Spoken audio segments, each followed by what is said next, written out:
Bonsoir tout le monde et bienvenue dans la caverne du ciné. Je suis très heureux de vous retrouver pour ce troisième numéro déjà de notre émission À nous les navets.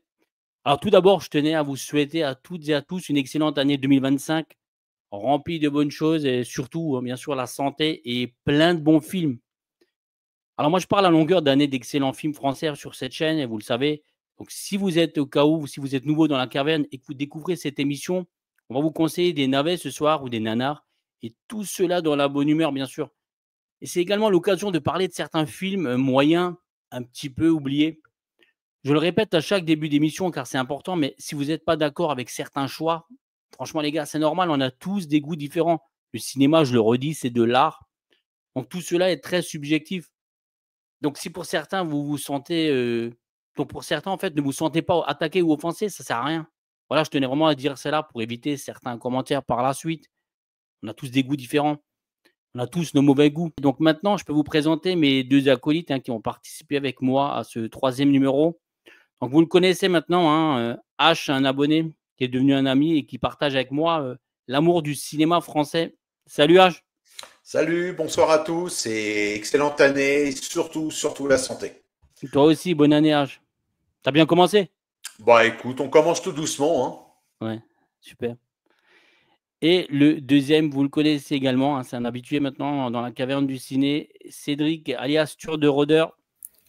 Salut Cédric, Bonsoir, bonne bonsoir année. Steve, bonne année. Bonsoir Steve, bonsoir H, bonne année à tous Bonsoir les deux, Cédric, bonne bonne année à toi aussi. santé. Bonsoir au chat, bonne année au chat aussi. Le meilleur pour tout le monde, la santé, la réussite. Et puis voilà, et puis on démarre sur les chapeaux de roue pour parler de merveilleux films, comme on en a l'habitude chez Steve chaque mois. Oui, c'est ça. Alors, comme toujours, ce soir, chacun de nous, on va vous présenter 2 navets à tour de rôle et on va commencer. Donc en fait, vous êtes prêts pour ce premier numéro de l'année les mecs? Eh ben Je vous allons-y, c'est je parti. vais vous présenter le premier film que j'ai découvert avec grand plaisir, donc cette semaine, récemment là. Et ce premier film, c'est Les diplômés du dernier rang. Ce sont ceux du fond, monsieur le gendarme. Et 50 francs l'écouteur, avec la boîte de décodage pour entendre le corriger de la compo de comptabilité pendant la compo. Donc Les diplômés du dernier rang, un film sorti en 1982 et réalisé par Christian Gion. Alors les mecs, est-ce que quelqu'un de vous deux l'a déjà vu, ce film? Est-ce que quelqu'un le connaît? Non, mais ça me rappelle les Sous-doués un petit peu. Ouais, Ah bah moi oui, aussi, bah, ouais. tu l'as jamais vu H non plus? J'ai dû le voir, mais il y a très longtemps. Il y a Mais très longtemps, ouais. ouais. Alors, après Raoul André, donc Max Pécasse et Michel Gérard, je vais vous parler d'un film de Christian Gion. Alors j'avoue que je ne connaissais pas vraiment ce réalisateur, mais c'est ça qui est bien, en fait, on apprend des choses en faisant cette émission, parce qu'on apprend certains réalisateurs. Donc, comme souvent, j'avoue, c'est le casting et le nom du film qui m'ont attiré à découvrir ce long métrage. Et je me suis dit, avec un titre pareil, franchement, il ne faut pas hésiter. Donc, j'ai un peu regardé la filmographie de Christian Gion, je vous avoue, et elle est riche d'une quinzaine de films environ. Et j'ai vu que c'est lui qui a réalisé en 80 un certain Pétrole, un film sur lequel je vais évidemment revenir lors d'un prochain numéro. Et on peut dire franchement qu'il a surfé exactement comme je le disais sur la tendance des sous-doués de Claude Zidi, en faisant à son tour Les diplômés du dernier rang. Donc un film un peu du même genre, même acabit, qui est, mais bon, après, qui est beaucoup moins bon. On va dire c'est un sous-doué, quoi, on va dire, tu vois. Donc, c'est pas exactement la même réussite. Donc, je vais essayer de vous résumer l'histoire du film environ. Donc, en fait, c'est un institut de droit et d'études politiques, donc une grande école privée de gestion dirigée par notre fameux directeur qui n'est personne d'autre que Michel Galabru et qui est fréquentée par des étudiants, on va dire, très occupés à l'extérieur, qui se rendent en cours comme on va dans un club de, je sais pas moi, une boîte de nuit, quoi. Et ils ont aménagé, en fait, un grand salon sous le dernier rang de l'amphithéâtre, quoi. Donc, c'est ça qui est assez original. Et le directeur, forcément, il s'inquiète de voir les résultats chuter. Donc, au niveau du casting, les mecs, on retrouve 2 habitués de cette émission, Michel Galabru et Henri Guibet. Espèce de voyou. Et du coup, mets tes lunettes. Michel Laugier. Et sinon, on a Patrick Bruel, donc dans un de ses premiers rôles, je crois que c'est son 3e ou 4e film. On a également Marie Laforêt et on a Charles Gérard. Oh, c'est un beau casting quand même. Franchement, ouais. Franchement, Ouais. ouais. C'est... Ah oui. En Puis tout, ça en tout devait cas, être les débuts de Patrick Bruel en plus. Mais exactement. c'était juste Son avant troisième. Prof alors. Ouais, Ouais. Ça, c'est Prof, c'était 80. avant ou après? Prof, c'est en 85, ça, c'est en 82. Ouais, voilà. Ouais. Ah oui, d'accord, c'était juste avant. Ah Et non, parce qu'il d'ailleurs, il avait joué dans Marche à l'ombre aussi, il jouait le rôle d'un guitariste ouais. dans Donc Marche à là, vous l'ombre le dans le voyez, il est métro. très jeune, hein. Ouais, ouais. Ouais. On le voit. Donc en fait, franchement, que dire sur ce film? Je trouve que l'idée du sous-sol aménagé sous le dernier rang de l'amphithéâtre, franchement, c'est plutôt assez original et c'est assez marrant. Parce qu'en fait, ce qu'il faut s'imaginer, c'est que, donc, comme dit, ils sont assis tout en haut. Et en fait, ils ont une trappe et ils descendent en fait dans un sous-sol aménagé. Et puis, dans ce sous-sol aménagé, forcément, vous allez retrouver un lit. Parce que forcément, voilà, il y a beaucoup de scènes dénudées, un peu comme chaque navet dont on parle. C'est Il y a clair. également une carte, une table où ils jouent aux cartes. Enfin, il y a plein de choses, quoi. Il y a des flippers, il y a plein de choses à boire, Et tout ce comment que ils vous font voulez. alors? Tout ça, c'est sous l'escalier en fait? Alors, Sous les gradins? en fait, quand ils sont, il y a l'amphithéâtre et tout en Ouais, haut, ils ont comme tout au dernier rang, ils ont une sorte de trappe par terre. Enfin, ouais. je sais pas exactement comment ils ont Ouais, fait. ouais, ouais, au sol, ouais, ouais, En ouais. fait, ouais, au sol. Et en fait, ils descendent avec un petit escalier en bois. Ouais. Et en bas, en fait, ils ont une grande salle aménagée, tu vois, une énorme salle Mais avec c'est en plein dessous, du coup, c'est pas sous les gradins en fait. C'est vraiment une salle en dessous Ouais, de l'amphithéâtre. Hein. c'est une salle où tu as aussi accès de l'extérieur, en fait, tu vois. D'accord, ok. Enfin, après, tu le vois Ok. plus tard dans le film et tout, tu le Ouais, ça va découvres. être intéressant de voir ça, ouais. Mais franchement, alors, cette idée, franchement, elle est bonne parce que je trouve ça original. C'est vraiment marrant. On les voit s'amuser. Ils font plein de conneries dans cette salle. D'ailleurs, je vais vous en parler de quelques scènes marrantes dans cette salle. Mais voilà.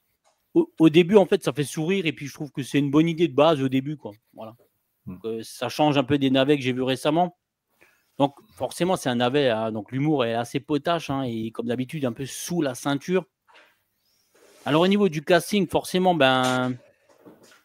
voilà, le casting, c'est dingue de voir un jeune Patrick Bruel comme ça dans ce genre de film, quoi. Avant de devenir le chanteur et l'acteur que l'on connaît tous maintenant, quoi.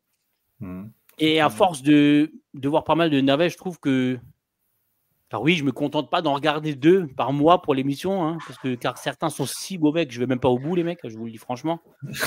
Je saurais même pas quoi dire, hein. Donc des fois, j'en m'en tape 4 ou 5 parce que vraiment, c'est très très mauvais. On peut dire que Michel Galabru, lui, a vraiment tourné énormément de navets. Franchement, car quand je regarde en fait le nombre de films, donc de navets où il est dedans, je me dis c'est du délire, quoi. Et dans ce film, il incarne un peu le directeur de l'école et en même temps un prof. Donc un prof suffisamment débile pour se laisser berner par tous ses étudiants. Elle est continue, au moins il y en a qui prennent plaisir à ce qu'ils font, c'est rassurant. Qui c'est ce con là? Personne qui a un char pour vous servir.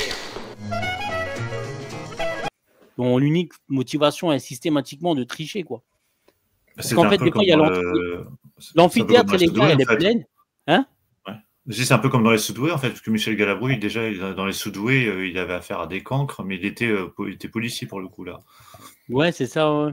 Non, mais en fait, ce qui est marrant dans le film, c'est que, comment dire, en fait, je sais pas, moi, il y a environ 500 ou 600 ou 700 personnes dans l'amphithéâtre. Et lui, en fait, il remarque pas du tout que d'un coup, il y en a 50 ou 100 ou qui sont plus là, tu sais, parce qu'il y en a toujours un d'autre qui descend en fait en bas. Et puis des fois, il y a des scènes un peu assez limites, quoi, où il y a en fait un gars, à un moment donné, il descend, et la fille, elle descend, et donc forcément, ils font ce qu'ils font dans le lit. Et il y a un autre gars, en fait, qui va jusqu'à la trappe et qui fait coulisser comme ça un micro avec le câble. Et en fait, du coup, on les entend, tu sais. Alors, Michel Galabru, il pose des questions, et en fait, c'est la fille qui répond. Donc, pendant qu'elle est dans l'acte, c'est la fille qui répond, tu sais, oui, encore et tout. Et Michel Galabru, il dit toujours, ah bah bien, bravo et tout. Ouais. Ça, c'est un vibromasseur pour oreille. Quel est le point mort? En fait, c'est marrant, quoi. C'est un navet, mais. Ouais, mais c'est de l'humour de l'époque, de toute façon. Donc, ouais, c'est de l'humour de l'époque. Oui, c'est de l'humour franchouillard, quoi. Mais c'est ce qu'on avait dans des comédies un peu plus réussies, entre guillemets, mais on avait aussi ce genre d'humour. C'est du Sudoué, c'est comme du Sudoué ou du prof, mais un petit peu en moins bien, quoi, parce que le scénario est un peu moins bien. Donc, et les acteurs, quand même, il faut dire, les acteurs, ils jouent un peu moins bien aussi, quoi. Même si, forcément, je dirais Galabru, il fait du Galabru, quoi, forcément. Ouais, Et mais là, ils on étaient voit quand que les même un jeunes, peu. hein, Bruel. Hein. Marie Laforêt, elle était quand même déjà bien expérimentée. Enfin, c'est des acteurs c'est pas des nouveaux, tu vois, c'est pas des petits jeunes. Ouais, c'est ça, c'est ça. Donc, logiquement, alors après, est-ce qu'ils faisaient ça vraiment Mais des fois, tu demandes pour ce qu'ils faisaient faire dans en ce... bouche-trou, tu vois? Est-ce que c'est pas un film bouche-trou parce qu'ils avaient un creux dans leur carrière à ce moment-là et du coup, ils ont dit, tiens, je vais faire ça en attendant. Et du coup, ils le font un des peu. fois, je me dis, soit c'est ça, Cédric, soit Mm. c'est pour le petit chèque, parce que bon, il faut, voilà.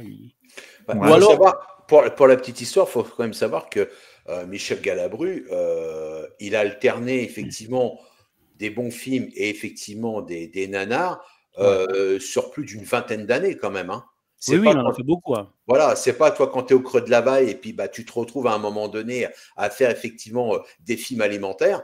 Lui, ça a duré, et d'ailleurs il le dit lui-même, hein, ça a duré un sacré bon moment. Hein. Ouais, ouais, ouais. Mais fin 79-80, il jouait pas mal, on en avait déjà parlé, hein, mais il jouait pas mal avec Belmondo aussi, donc dans des Ouais. bons films, tu vois, Philippe Oui, mais Ouvrier, il ce genre de alternait. choses. Il alternait Ouais, c'est Ouais, ça. entre les deux. il a toujours Mm. alterné d'ailleurs. Ouais. Mm.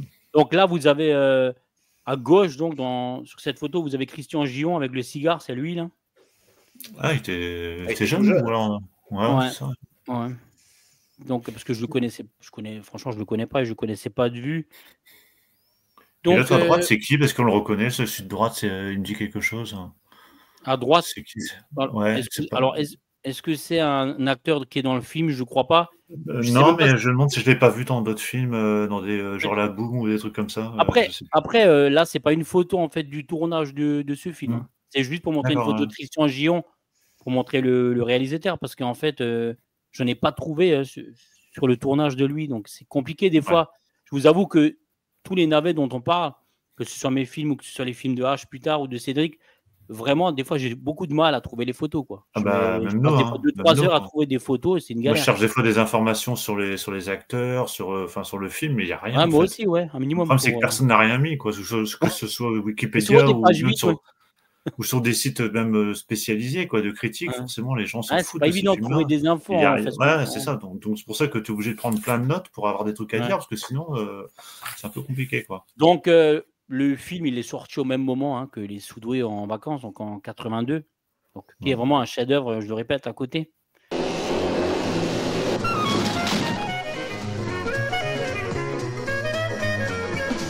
Ce qu'il nous faut, c'est de l'action.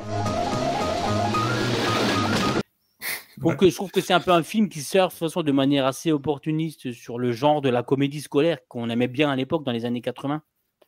Mais je vous conseille quand même de regarder plutôt Les Soudoués ou même le film de Patrick Schulman, donc Prof, dont on avait parlé avant, où on retrouve Ouais, très Bruel. bien, ouais. Un Bah, les meilleur Soudoués, de Bruel toute qui a façon, 3 ans de plus. Hein. c'est devenu culte, hein, de toute façon, les Soudoués. Hein. Ah, Soudois, Ouais, c'est bien génial, sûr. ce film. Ouais, même Prof, Marrant. en fait, c'est devenu un peu plus Ah, culte. Prof aussi, oui, il y a des scènes, il y a des bonnes scènes dans Prof. Mais là, je suis Ouais, curieux ouais. de voir quand même cette histoire de passage secret, là. Ça m'intrigue, là. Ouais. Tu vois, j'ai envie Ouais. Hein, bah donc, j'ai envie de regarder. Là, tu as bah piqué voilà. ma curiosité, je vais me Ouais. le regarder. Ah bah Ouais, ouais, je moi suis aussi. content. Franchement, je suis content, je suis satisfait que voilà, déjà. Et Déjà tiens, deux, une les deux premières. suggestion pour ton prochain numéro, peut-être que tu Ouais. vois, si on regarde des films qui ont été incités par d'autres, ce serait marrant de faire un petit débrief comme ça en préambule, de dire tiens, en fait, j'ai regardé le film dont tu avais parlé la dernière fois et donner notre avis, tu vois, 5 minutes. Ça Franchement, ouais, pourrait c'est être, très bien ça. Ouais, je vais le noter. Bravo. ça peut être, Ça peut être tu sympa. vois, Ça peut être après, si sympa, on ne le ouais, regarde pas, parce qu'on n'a pas forcément envie de regarder les films navets des autres, mais tu vois, Oui, voilà, c'est celui-ci, ça. là, chez moi, on aura peut-être pas en entier, mais au moins regarder un petit peu, voir ce que ça donne. Là, c'est Ouais, un. ouais, non, je Ouais, suis franchement, d'accord. c'est vrai parce que là, c'est un avec, ça vaut le coup, quoi. Et donc, je Et disais même le pour les chat, gags, parce même que dans les le gags, chat, si des gens regardent les films d'une émission à l'autre, tu vois, ça peut être ouais, marrant qu'ils donnent leur avis qui nous aussi. disent, ouais, ouais. Et donc, Mm. pour les gags, pour certains, ils sont marrants. Tu vois, par exemple, donc il y a une scène. Il faut s'imaginer que donc il y a une scène où il y a 2 experts comptables qui ont été payés par certains élèves qui sont dans le sous-sol aménagé. Et du coup, en fait, ils aident tous les élèves qui ont des micros et qui ont payé pour une interro de maths. Mais du coup, il y a un élève qui a pas envie de payer, mais en fait, mais, mais en fait, qui paye. Donc, attendez, je vais vous trouver la photo parce que voilà, c'est en même temps là, je parle, mais voilà, il y a la photo. Et donc, en fait, il y a un mec qui les paye avec du cognac.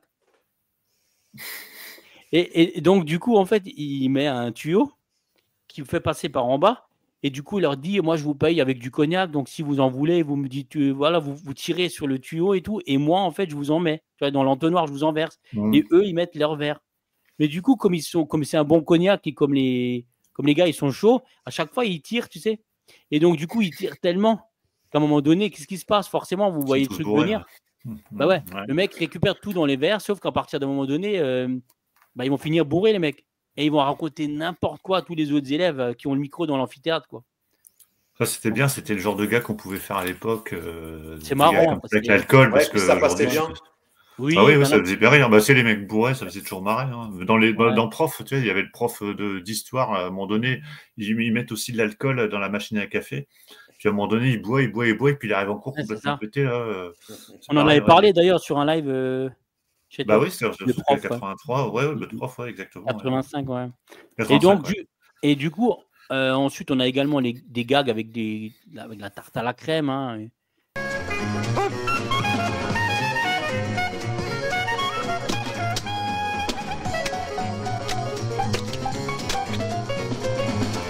Et une énorme bataille finale à la tarte à la crème. Donc, par exemple, là, il y a une photo. Donc, vous voyez, donc à la fin, enfin, ça c'est à la fin, une des scènes finales avec la tarte à la crème. Enfin, voilà, je veux dire, c'est assez marrant. Il y a quand même. Après, toute la partie qui se passe donc en France et donc dans l'amphithéâtre, tout ça, franchement, je trouve que ça passe plutôt bien. Et quand ils partent ensuite en avion pour faire un match de rugby en Angleterre, franchement, là, le rythme, il se perd un peu et je trouve ça un peu moins bien, quoi.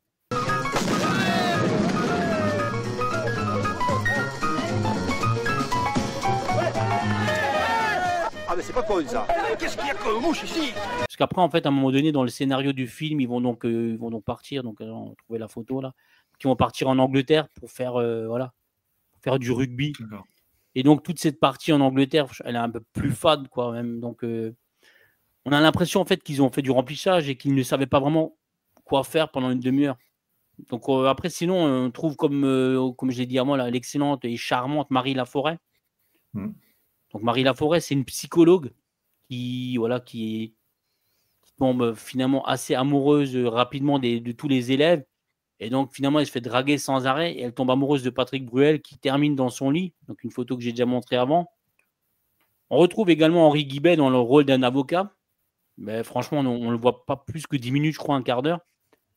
Et on retrouve également donc voilà, Charles Gérard, un acteur que j'aime beaucoup, ou Charles Gérard qui joue le rôle d'un général qui finalement en fait est là pour parce qu'en fait Patrick Bruel il veut systématiquement voilà, il veut pas aller en cours, il veut toujours être réformé, des choses comme ça, donc du coup il va toujours chez lui, il nous raconte n'importe quoi, qu'il a des problèmes de santé et tout. Enfin voilà, c'est un peu des conneries quoi. Et voilà, sinon j'ai un peu fait le tour du casting. Comme d'habitude, j'ai pas trouvé le box-office de ce film, donc n'hésitez pas dans le chat à nous donner des chiffres si vraiment vous trouvez les chiffres de ce genre de film, parce que je les ai pas trouvés, j'ai beaucoup cherché.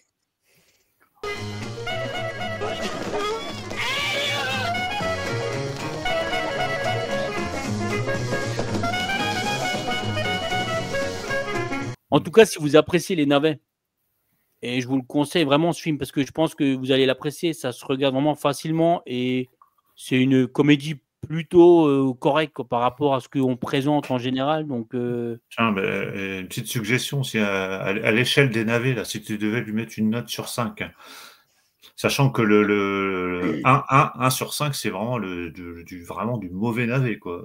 Cédric, il a deux bonnes idées sur les notes et les... Alors, non, j'ai même pas ça venu comme ça, parce que c'est vrai que, en fait, je me rends compte que le film dont tu parles... Oui, on pourrait les noter.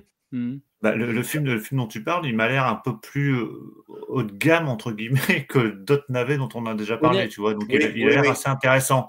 Donc, j'imagine que tu peux peut-être lui donner 4 sur 5 ou 3 sur 5, tu vois, par rapport à... Honnêtement, si je devrais lui donner une note, je vais lui donner 4 sur 5 parce que on navet.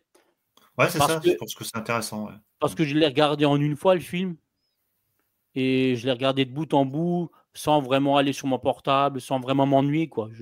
Puis, j'ai rigolé à plusieurs reprises, et puis, ouais, je trouvais ça sympa, franchement, cette idée, et forcément, il y a toujours des blagues un peu sous la ceinture, mais c'est un peu les années 80, quoi. Moi, personnellement, ça me gêne pas, quoi, mais franchement, ça va. Ah oui, ça, c'est du beau travail.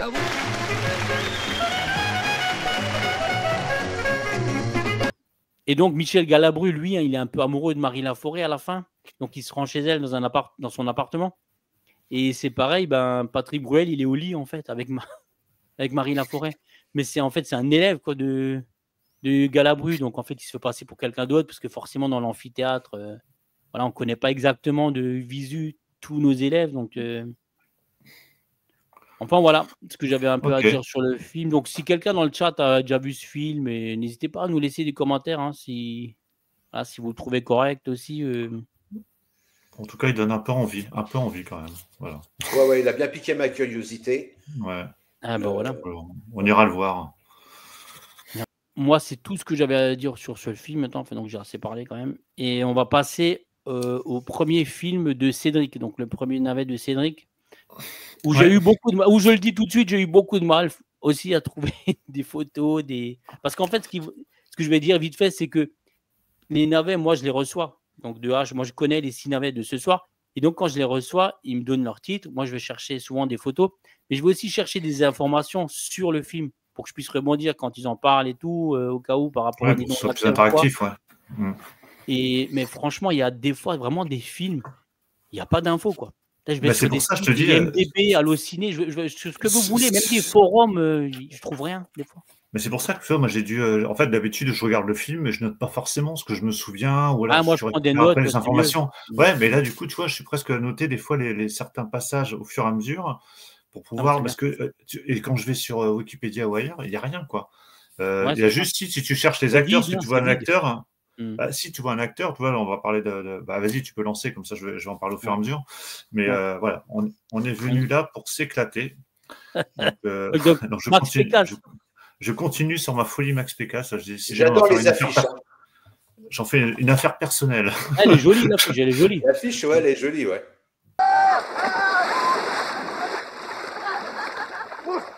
Après cette nouvelle version du bal des sirènes, je vous signale que la piscine est de nouveau praticable.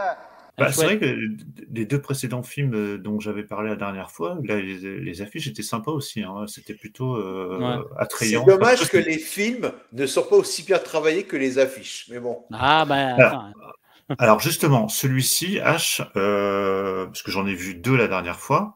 Ouais. Donc j'ai vu celui-ci. Celui-ci, c'est le meilleur des 3 que j'ai vu. D'accord. Voilà. Ah bien. Est-ce que ça fait partie d'une trilogie du coup? Alors celui-ci non. Ah, non. Celui-ci ne fait pas partie d'une trilogie, il est en solo, même si je me rends compte qu'en fait Max Pécasse, alors c'est à cette époque-là, parce que je regarde des films de cette époque-là, alors celui-ci date de 79, mais 79, mais c'est vrai qu'à cette époque-là, il faisait toujours les mêmes films sur des plages, avec des filles nues, enfin... voilà. La particularité de celui-ci, parce que les 2 autres, ça se passait à Saint-Tropez, ici, ça se passe à l'île Maurice. Donc en fait, je vous explique. Ouais, ça se passe à l'île Maurice, donc il y avait un peu plus de moyens, hein, parce qu'on voit quand même parce qu'ils pourraient faire croire que ça se passe à l'île Maurice, et puis tu mets des gens sur une plage, et puis en fait, c'est pas l'île Maurice, mais ça se passe vraiment là-bas, parce que j'y suis allé, et à un moment donné, on les voit se balader en voiture sur l'île. Et c'est eux qui se baladent, hein. C'est pas des voitures qu'ils ont filmées, tu sais, genre, ils ont récupéré des vidéos, ils l'auraient incrusté dans le film. Non, c'est des vraies vidéos sur place. Donc, en fait, l'histoire, c'est le gars qui est tout à droite, là, qui s'appelle Cricri dans le film, qui est vendeur, qui est VRP, hein, il vend des encyclopédies il fait du porte-à-porte. Et il travaille pour Marco Perrin. Alors, Marco Perrin, je sais pas si vous vous souvenez de la soupe aux choux, c'est le maire dans la soupe aux choux. Ah ouais? Voilà, donc le maire dans la soupe aux choux, il est aussi responsable d'un hypermarché dans les Valseuses, Marco Perrin. Ah, je vois. Voilà, donc il est employé de Marco Perrin. Marco Perrin donc a une fille donc c'est la fille sur la photo. Et il ne sait pas. Les photos, les mecs, je les mets au hasard, donc je sais pas. Après, je rebondis aussi en même temps par rapport aux photos, parce que c'est vrai que c'est plus parlant avec les photos. Ouais. Donc la fille, c'est la fille de Marco Perrin, donc qui est, je le rappelle, l'employeur de Cricri à droite. Et Cricri, on a ras-le-bol de son boulot, parce que clairement, faire du porte-à-porte et vendre des encyclopédies, c'est un peu emmerdant. Et il y a un pote qui lui propose de partir à l'île Maurice, où lui bosse déjà comme géo, en fait, hein, comme animateur. Est-ce que c'est lui à gauche, là? Non. Non, c'est pas lui, c'est encore un autre gars. C'est pas lui non plus? Non, c'est pas lui non plus. J'en parlerai après. Tu le garder sous le coup de ses photos. Enfin, de toute façon, tu m'as dit que tu n'en avais pas des masses, donc on pourra en reparler. Parce que cet acteur-là, justement, on connaît. Une dizaine. Celui, on le connaît, on l'avait vu dans le Cornio, on l'avait vu dans justement. Voyou aussi. Les tontons flingueurs. Ouais, voilà, on le voit souvent. Donc, il part à l'île Maurice avec son pote. Et sur place, il se fait embaucher comme animateur également. Donc, voilà, comme d'habitude, ils vont s'amuser. Ils sont souvent animateurs, les gars, chez Max Pécaz. Voilà, exactement. Alors, il y a beaucoup de pompage au bronzé. Alors, les bronzés, je crois que c'était en 79 aussi. Hein, ça a dû être sortir juste avant. Et là, on se retrouve encore dans... Ouais, c'est ça, mais ça va être la même période parce qu'on se retrouve dans un club, du coup, là, l'île Maurice, alors que c'était en Afrique, ce qui n'est pas très loin d'ailleurs, hein, mais c'était en Afrique, dans les bronzés. Et il se retrouve du coup dans un club où il y a plein de personnages vraiment différents et plein d'activités à draguer les filles. Enfin voilà, c'est toujours un peu le même système. Et ce qui va se passer, c'est que à un moment donné, il y a Marco Perrin, donc son ancien patron, qui va débarquer sur l'île. Ce qui n'était pas prévu. Donc, il le voit débarquer avec sa fille, sa femme. Donc, au départ, il essaie de se planquer.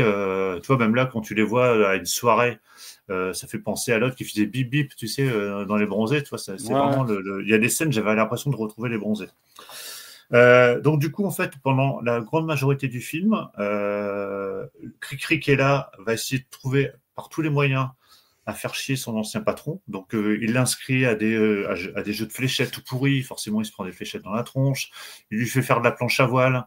Et puis, il essaie de le faire partir au large. Et à un moment donné, il lui dit aussi, va pas trop loin, hein, parce que sinon, tu vas arriver en Afrique.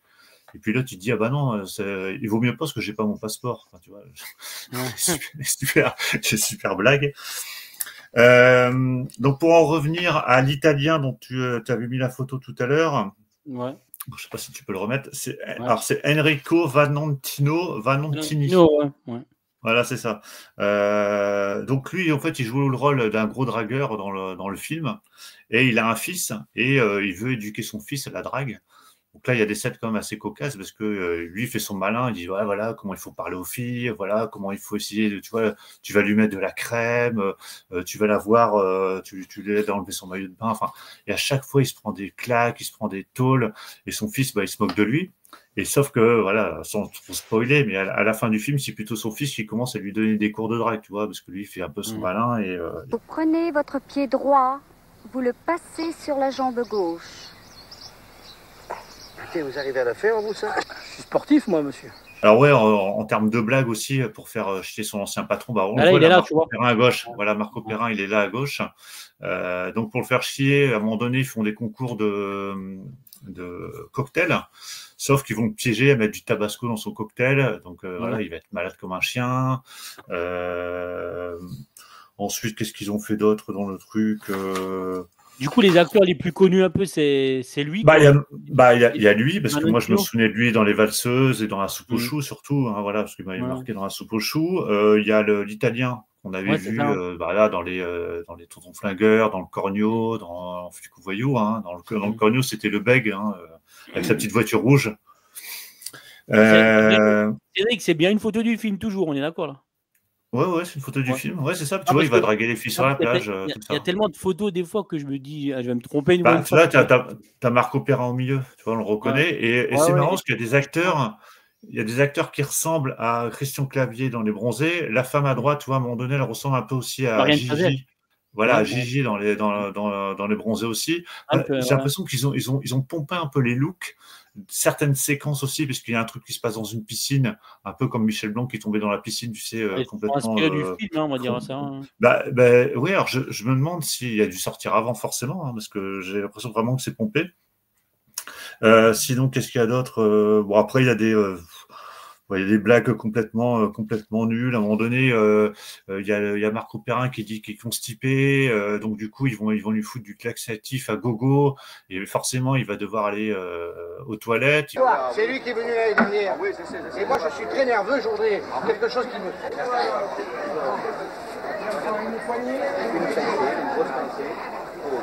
Il va se faire opérer par tout le monde, ça va faire du bruit, enfin, tu vois, des blagues un peu couillon, quoi, mais qui marche toujours bien, quoi. Est-ce que tu as trouvé le budget, non? Ou bien non, mais même sur Wikipédia, il n'y a rien. J'étais cherché, il n'y a rien du tout. Hein. J'ai juste recherché par rapport aux acteurs parce que je les reconnaissais de visu. Alors après, il y a aussi une soirée dans un casino à un moment donné où là, Marco Perrin, là, il essaye, il fait un peu le malin parce qu'il gagne à la roulette, il gagne au blackjack et puis eux, ils essaient par tous les moyens de lui piquer ses jetons, donc ils le poussent, ils foutent les jetons par terre. Voilà, ça se regarde globalement, mais c'est clair, c'est complètement pompé sur les bronzés. Même les gags, c'est vraiment pompé sur les bronzés. Mais il y a juste, voilà, ce qui est intéressant comme acteur dans le film, c'est vraiment Marco Perrin, parce que lui, il joue, voilà, il prend son rôle comme il est, et il le fait bien, quoi. Alors même à la fin du film, à un moment donné, il y a un concours de danse. Alors il est déguisé en tutu. Enfin, il est complètement ridicule, quoi. Donc, il se met à danser en tutu, mais il le fait à fond, tu vois. Tu dis, bah, le mec, il joue le jeu, quoi. Il joue un rôle de couillon dans le film, mais il le fait bien. Donc ça se regarde, c'est un peu plus original que les autres Pécasse qui se passent à Saint-Tropez. Donc, c'est le meilleur Pécasse que tu as vu pour l'instant, quoi. Pour l'instant. Mais c'est vrai que je suis resté dans la même période aussi. Peut-être que les plus anciens sont meilleurs. Hein. Et si tu devais donner une note, du coup, toi aussi? Je mettrais 3 sur 5. 3 sur 5, ouais. Ça, la moyenne, genre, tu le regardes, je l'ai regardé comme toi, tu vois, d'un bout à l'autre. Hein. Je l'ai commencé, je l'ai fini. C'est passé assez vite. Hein. De toute façon, ce qui est bien, c'est que les films durent max 1h30, donc c'est pas trop long. C'est ça, c'est entre 1h15 et 1h30 tous les navets. Ouais, voilà, donc ça va, tu vois, tu regardes ça. Alors, ça, j'avais regardé ça, je crois, en deuxième partie de soirée, tu vois, là, même si t'es pas trop concentré, ça passe.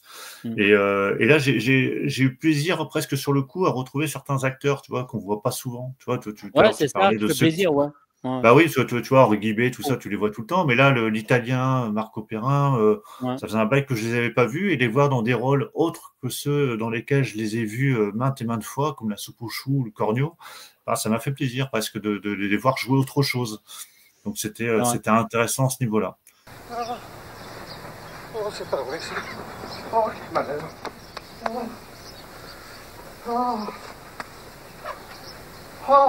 Et puis bon, après, oui, c'est pour l'île Maurice, hein, ce que je disais au début, c'est qu'ils sont sur l'île Maurice et à un moment donné, il y a... les décors sont beaux, quoi. Bah voilà, t'as Cricri qui part avec la fille de Marco Perrin en escapade un peu, ils s'échappent, ils disent rien à personne et puis ils partent sur l'île toute une journée, même aussi je crois une partie de la nuit.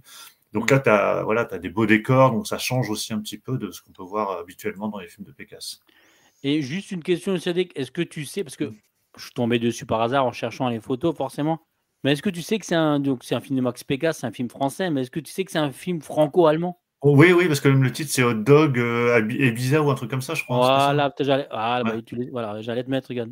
Ouais, voilà, c'est Hot Dog en Ibiza. Non, mais il m'affiche allemand, donc c'est Hot Dogs on Ibiza, tu vois, enfin, auf Alors, Ibiza. c'est complètement ridicule parce qu'en plus, Ibiza, il n'y a rien d'Ibiza là-dedans. Donc, Ouais, t'as dit qu'ils sont en plus à l'île Maurice. Donc, bah oui, et Hot Dog, alors peut-être à un moment donné, il mange un hot dog, je ne me souviens plus.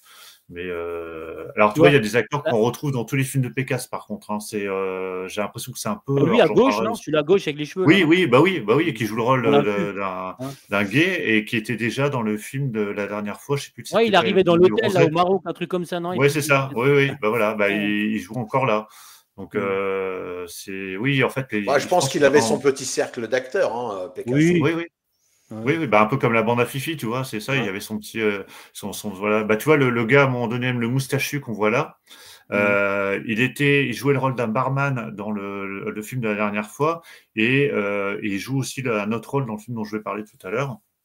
Donc pareil, lui tu le revois dans chacun des films de Pécasse. On parle là de navets, mais en fait c'est aussi toujours, moi je trouve que c'est bien aussi parce qu'en fait il y avait aussi toujours, ça donnait de l'emploi aussi, hein, il faut dire ça la vérité. Hein. Ouais, et puis c'est un système de production. Il y a des gens qui bossaient avec ce genre de film. Oui, puis c'est comme une troupe en fait, un peu comme le Splendide en fait. Hein. Ils se retrouvent de film en film. Alors ils sont pas tous à chaque fois dans les mêmes films, mais tu as toujours un petit noyau de 3-4 bonhommes qui de film en film sont là. Alors là, le truc du champagne, c'est vrai que ça me rappelle une séquence à un moment donné. À chaque fois qu'ils réussissaient une épreuve, parce qu'ils arrêtaient pas de le faire des fléchettes ou des trucs comme ça. À un moment donné, il lui dit tiens, qu'est-ce que tu boirais bien? Il dit tiens, je boirais bien une coupe de champagne. Sauf qu'à un moment donné, il branche un micro avec des haut-parleurs qui hurlent dans tout le club et il le met en route au moment où il dit champagne uniquement. Donc les gens ils sont tous là, ah champagne, et puis du coup ils offrent le champagne à tout le monde, tu vois, par défaut. Vous disiez, Alfred? Je dis que si jamais on me reprend à faire ce genre de conneries, je paye le champagne à tout le monde. Vous avez tous entendu? Alfred tient à fêter sa première leçon de natation avec vous. Donc voilà, il y a quelques trucs comme ça, des petits gags assez originaux à ce niveau-là. Ah, mais c'est bien, ouais. Et puis, comme dit, on regarde pas vraiment les techniciens de ce genre de film. On ne sait pas voilà, qui est-ce qu'il y a la photographie, on ne sait pas les monteurs. Mais si ça se trouve, Max Pécasse, ouais, il avait une équipe technique toujours les mêmes. Bah, je pense que c'est ça. Hein, c'est un peu comme, moi, ça me fait penser un peu au Splendide où l'équipe AB Productions là, qui faisait les séries Hélène et les garçons et compagnie, et qui avait aussi des acteurs qui allaient d'un épisode à l'autre, enfin d'une série à l'autre. Je pense qu'au niveau équipe technique comme acteur, il avait son noyau et. Bien sûr, vous êtes tout les mêmes, c'est ça. Voilà, et puis peut-être que je me demande s'ils ne tournaient pas des fois plusieurs films en même temps, je ne sais pas si... peut-être qu'ils... Comme ça, ils répartissaient, puis ils voyageaient, tu sais, il allait sur un plateau à chaque fois, peut-être pour essayer de produire plein de films. C'était des tournages rapides, hein, je pense que... en 3 semaines, un mois, ça devait être bouclé. Hein. C'est ça, je pense. Ils excédaient pas les 5-6 semaines, non, pas... Non, ils étaient rodés, quoi. Après, c'est toujours les mêmes gars qui reviennent, toujours le même. Alors, pareil, ce qu'on disait tout à l'heure, les filles dénudées, là-dedans, ça y va à gogo, quoi. C'est que ça, quoi. Là-bas, ils ont les maillots de bain, les filles, elles avec des culottes, hein, c'est tout. Hein. Et encore. Mais après, je pense c'est ce qui a attiré aussi un certain public. Pour les vidéoclubs, tout ça, ça devait être plus vendeur aussi, comme les affiches, l'affiche que tu as mis, on voit tout de suite à quoi s'attendre. Ouais, c'est la carte de visite. C'est ça. Ouais. Bon, écoute, ça a l'air pas si mauvais que ça. Hein, non, c'est pas il y avait la moyenne. Pour l'instant, ça va, on a des navets potables. Tu vois, je pense qu'à partir du moment que tu arrives à regarder un film d'une seule traite. Voilà. Moi, toi, précédemment, Le Petit Pignou, je l'ai regardé. Il donnait pas envie, non. Je l'ai regardé en 2 fois. Au bout de 40 minutes, j'ai arrêté. Parce que touche pas à mon Bignou, je pense que si tu devais donner une note ce soir, je pense qu'elle n'est pas très haute, la note.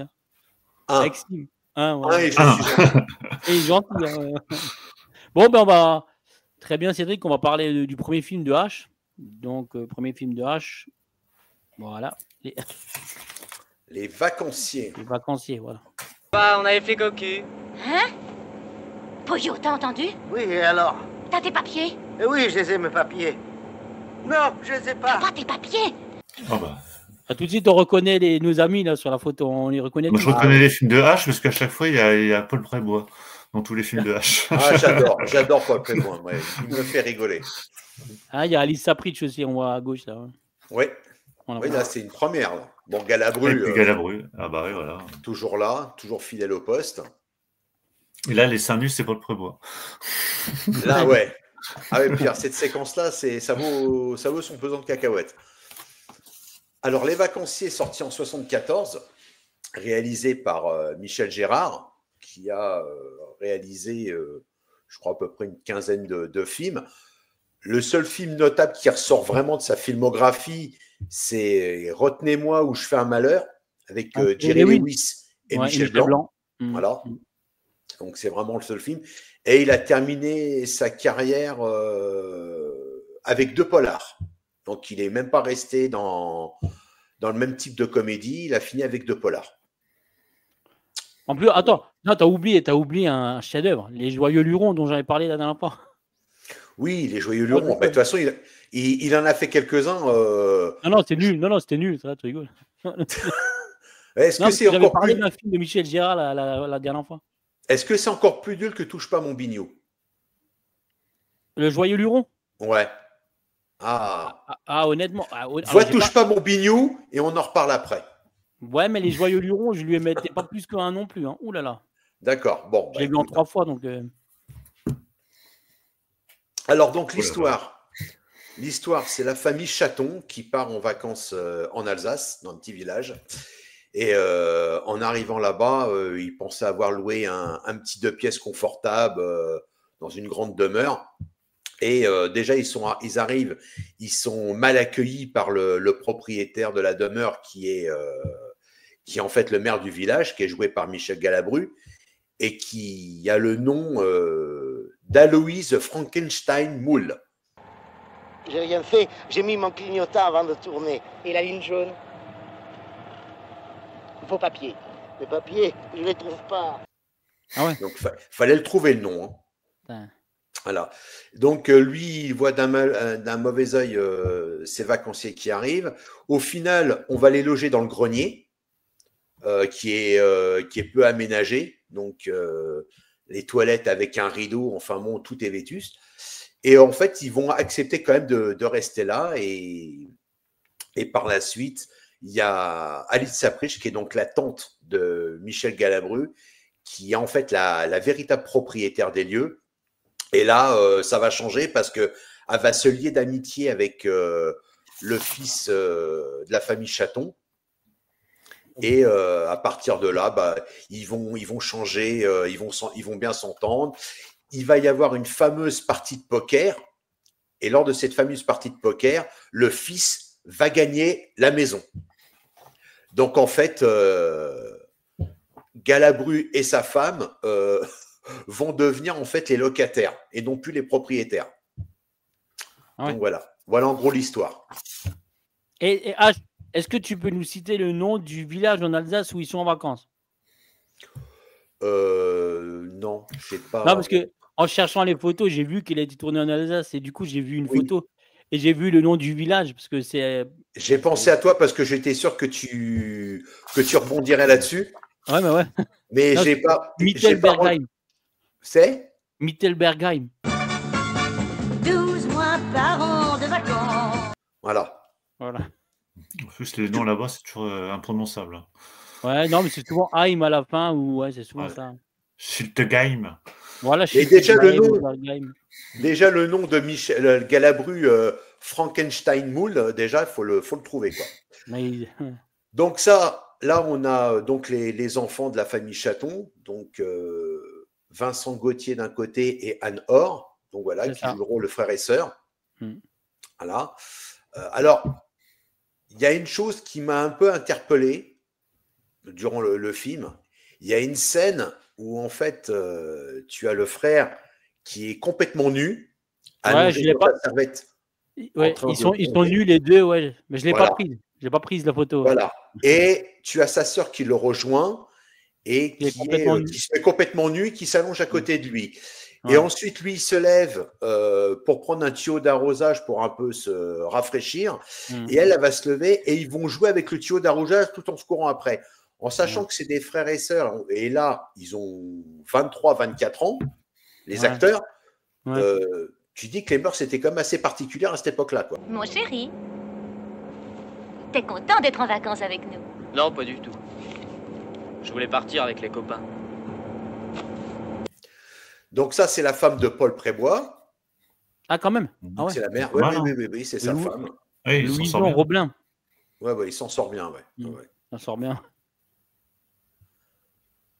Donc après, alors là, ils font la fête. Alors là, c'est vrai que tu as une séquence avec Paul Prébois où là, ils font la fête parce que son fils a gagné la maison, donc ils vont faire la Java.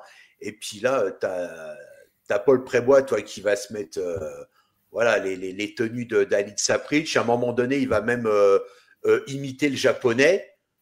Donc, il va parler avec la grosse voix japonaise. Oh, yo, yo, yo, yo. Enfin bon, il fait son sketch, mais c'est marrant, quoi. Tu vois qu'il s'est bien amusé pendant le tournage. Ah, lui, je crois qu'il s'amuse toujours. Hein. Ouais. Ah ouais, non, là-dessus. Alors, Michel Le Galabru, il faut vraiment attendre, je dirais, la fin du film, où il y a un moment donné, il va péter un câble, et où en fait, tu retrouves le Michel Galabru, je dirais, grande gueule. Parce que je trouve que pendant tout le long, il est assez en retenue. Ah ouais?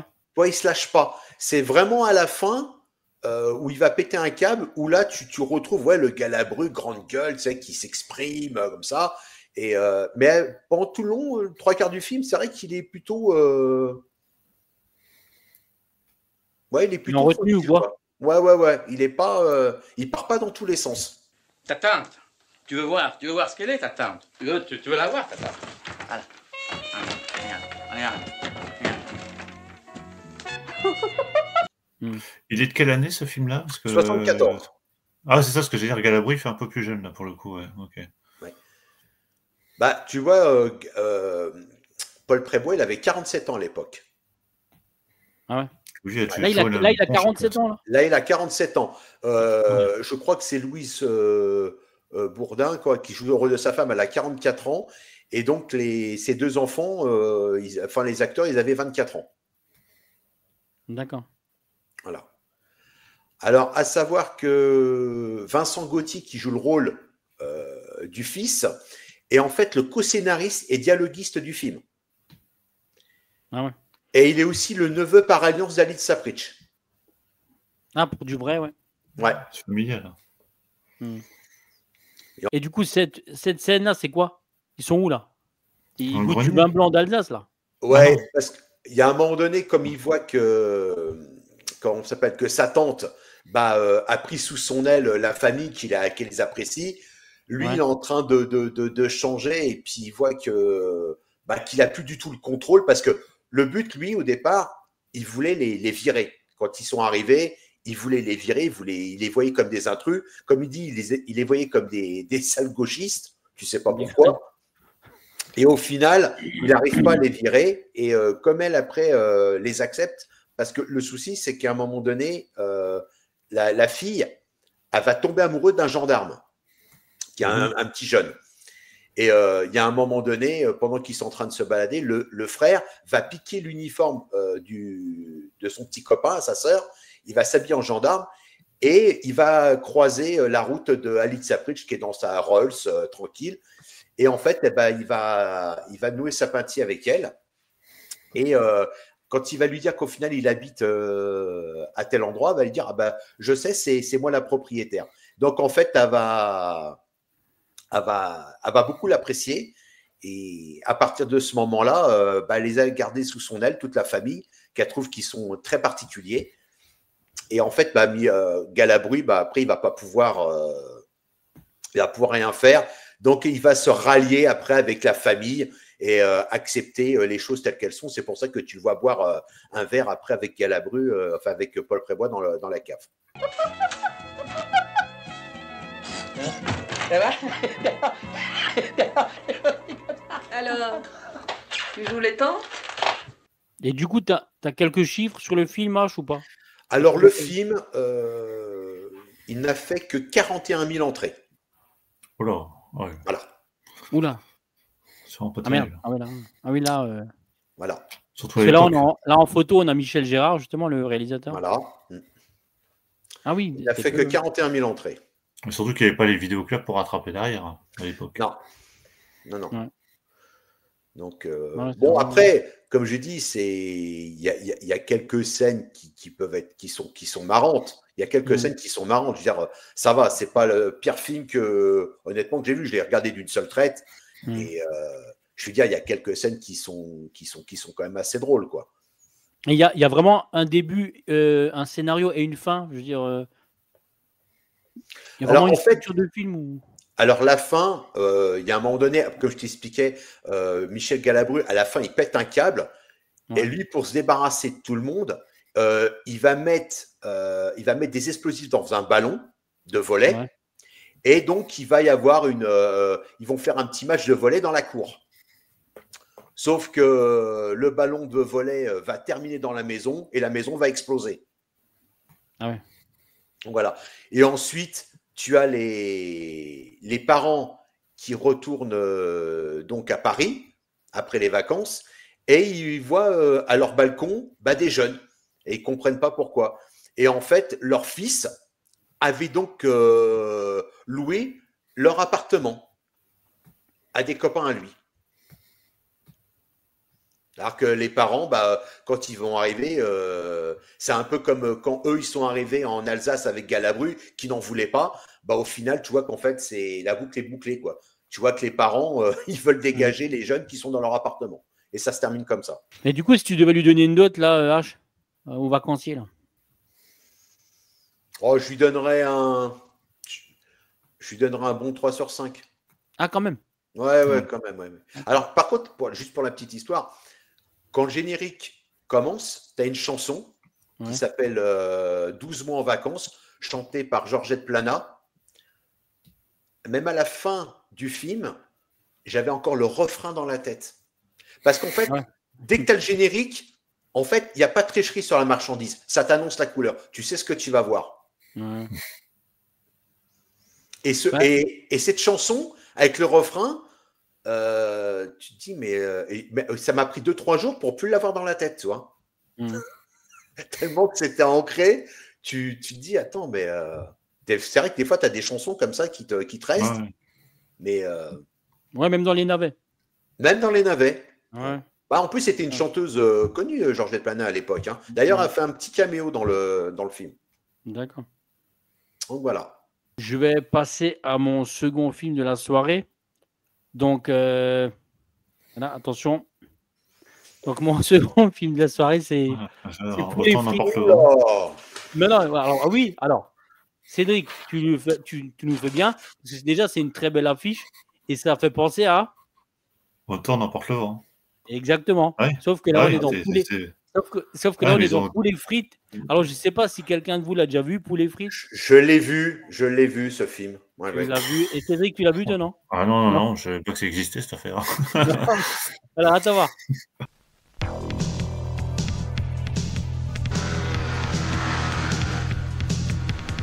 Oh, Antoine! J'ai entendu de la lumière, je suis entré. Là, j'ai déniché une sacrée pépite. Hein. Franchement, je suis content. Parce que, alors, le casting forcément du film et les noms du film, comme d'habitude, m'ont attiré et m'ont interpellé directement. Parce que Poules et frites, voilà quoi. Je connais Poules et frites, je connais c'est un autre film, mais là, c'est Poules et frites. Et là, bien évidemment, cette fois-ci, je connaissais le réalisateur, puisque c'est Luis Rego lui-même qui joue dans le film. Hein. Donc, je le connais plus pour sa carrière forcément d'acteur, comme tout le monde. Hein. Que ce soit avec les Charlots, avec Pierre Richard, dans Les Bronzés, où il fait Bobo avec le Splendide, ou avec Coluche. Voilà, dans La Vengeance du serpent à plume. Ou, son pote, ouais. Donc, voilà, c'est un cinéaste, acteur cinéaste portugais, qui a fait toute sa carrière en France, donc on connaît bien, mais qui, pour la petite anecdote, n'a jamais obtenu la nationalité française. On va savoir pourquoi. D'accord. Et, donc, à noter qu'en tant que réalisateur, il a fait que ce film. Hein. Il n'y en a que un, donc forcément, on ne le connaît pas dans ce registre-là. Donc, je vais vous faire la petite histoire du film. Donc, c'est assez simple.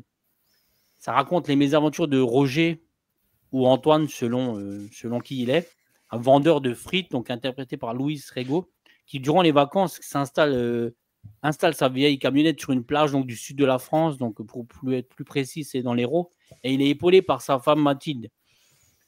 Mais entre elle et Béatrice, donc la maîtresse de Luis Rego, interprétée par Anémone, son cœur balance.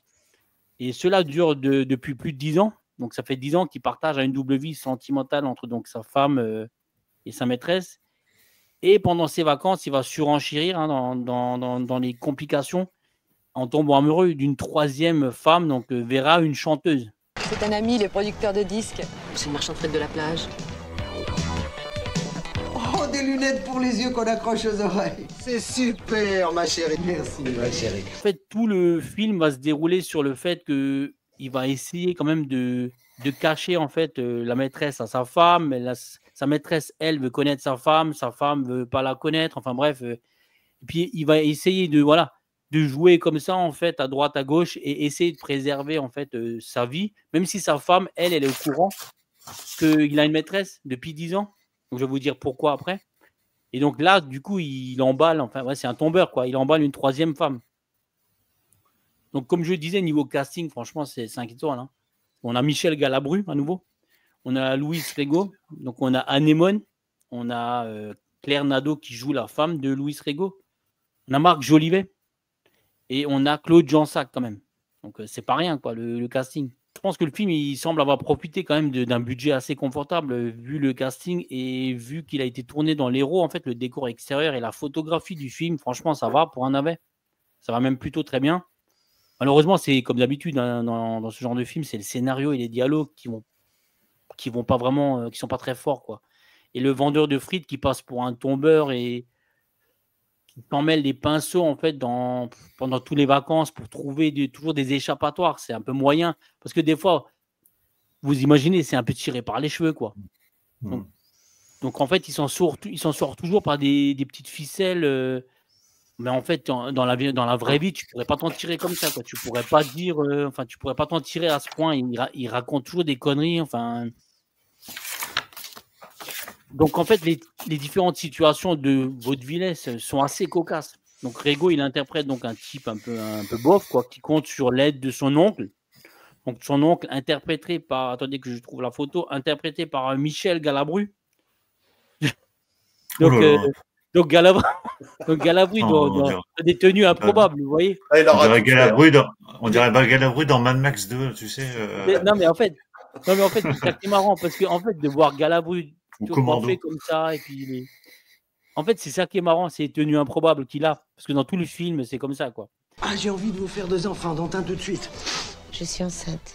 Tu prends le stérilet avant chaque repas? T'es con ou quoi? Et en fait, de le voir dans ce genre de personnage et dans de tels costumes, avec de tels dialogues, c'est ça qui est marrant. Voilà. Ensuite, on a Bennett. Pardon, on dirait Bennett dans Commando, là. Tu sais un peu, Bennett. Putain, Bennett, ouais, avec la gamine. Avec sa côte de maille, là. La même côte de maille, comme ça. Ouais. Et donc là, on a Claire Nadeau, là, qui joue l'époux de Louis Rego. Colorado Show. Jouait dans Colorado Show. Était dans Colorado Show, pardon. Ouais, elle a une belle petite carrière. Elle a une belle petite carrière, Claire Nadeau. Donc, une femme un peu coincée, quand même, que l'on voit dans une scène. Alors, les gars, de sacrifice conjugal. Parce que ce qu'il faut savoir, c'est qu'elle est au courant depuis 10 ans qu'il a une maîtresse, donc interprétée par Anémone, que je vais vous montrer ici. Et donc, elle accepte, Claire Nadeau, qu'il a une maîtresse depuis 10 ans parce que, il faut quand même savoir pourquoi, parce que Louis Rego, en fait, il lui explique que pour satisfaire un fantasme un peu spécial, qu'elle n'était pas prête, en fait, à faire avec lui. Donc là, elle est prête, elle consent à se livrer au fantasme que ce dernier s'est inventé. Donc, à savoir jouer à la poule, au sens propre, avec plume et gloussement, quoi. Bon, alors... Bon, bah alors, tu fais comme si j'étais une poule, oui. Hein, que tu venais me voir au poulailler. Oui. Hein, tu regardes si j'ai pendu. Donc vous avez quand même une scène comme ça, en fait, où voilà, ils sont au lit, puis lui, il joue vraiment la poule, quoi. Puis elle doit le caresser et tout. Enfin bref, c'est un peu limite la scène, quoi, tu vois. Et donc, on a également Anémone qui joue donc le rôle de la maîtresse, qui trouve le temps long, hein, en fait, sur la plage, parce qu'elle est logée, en fait, juste à côté de leur baraque à frites, quoi, parce qu'il faut s'imaginer qu'ils sont sur la plage, que lui, en fait, il est propriétaire de cette baraque à frites, donc avec Claire Nadeau, sa femme. Ils ont aussi un enfant de 10-12 ans, et Claude Jansac, donc c'est la belle-mère. Donc c'est la mère à Claire Nadeau, et elle le surveille, elle l'a à l'œil, quoi. Et lui, en fait, il va pas loin, parce qu'en fait, il a ça, la baraque à frites, et il a également son oncle Galabru, tient un stand de glace pas loin. Tu vois. Et du coup, en fait, Anémone, elle loge en fait dans une petite caravane. Elle est esthéticienne de base. En fait, il la loge dans une petite caravane pour la voir, quoi. Donc, la journée, il disparaît quelques heures. Enfin, bref, il y a beaucoup de scènes cocasses quand même. Franchement, c'est pas trop mal, quoi. Je veux dire. Qu'est-ce que t'as là à l'œil? C'est la pompe. Place. Vendre des frites. T'appelles ça des vacances, toi? Ça donne moins envie que le précédent que tu as présenté. Ah, il est quand même moins bon, c'est sûr. Mais ça passe parce qu'il y a quand même des bonnes scènes, il y a des bons gars quand même. Et puis elle commence à boire, tu vois, Anémone, parce qu'elle en a marre, elle veut que lui divorce. Et donc, en attendant, elle n'arrête pas de boire. Et à un moment donné, elle est trop bourrée, donc elle met le feu dans la caravane où elle loge. Et puis finalement, il y a Claude Jansac qui arrive, et il y a aussi sa femme qui arrive. Et puis. Après, le film entier, c'est sûr, il y a un manque de cohérence toujours dans ce genre de film parce que c'est une suite de sketchs qui n'a rien à raconter vraiment, tu vois. C'est juste lui qui doit se dépatouiller en fait de toutes ces situations à chaque fois. Et le scénario, il est exclusivement basé sur des situations c'est un peu poussif, quoi, tu vois. Mais après, pour en citer une scène, il y a Louis Rego sur la plage qui, comme d'habitude, va se promener ou chercher des pommes de terre ou je sais pas quoi, et il va être surpris en mauvaise posture sur la plage, du coup, avec Anémone, sa maîtresse, qui est en train de lui faire un massage. Et du coup, il y a Claude Jansac qui le voit et qui l'appelle forcément par son prénom. Et en fait, lui, il parle allemand, il se fait passer pour un touriste allemand auprès de sa belle-mère, tu vois, et puis il dit « Ah, moi, je vous connais pas, enfin, tu vois. » Enfin, il parle en allemand et tout. Et du coup, il court plus rapidement qu'elle, nouveau, dans cette baraque à frites, et enfin... Enfin bref, voilà, quoi. Parce qu'on se dit, c'est jamais... En fait, c'est pas crédible.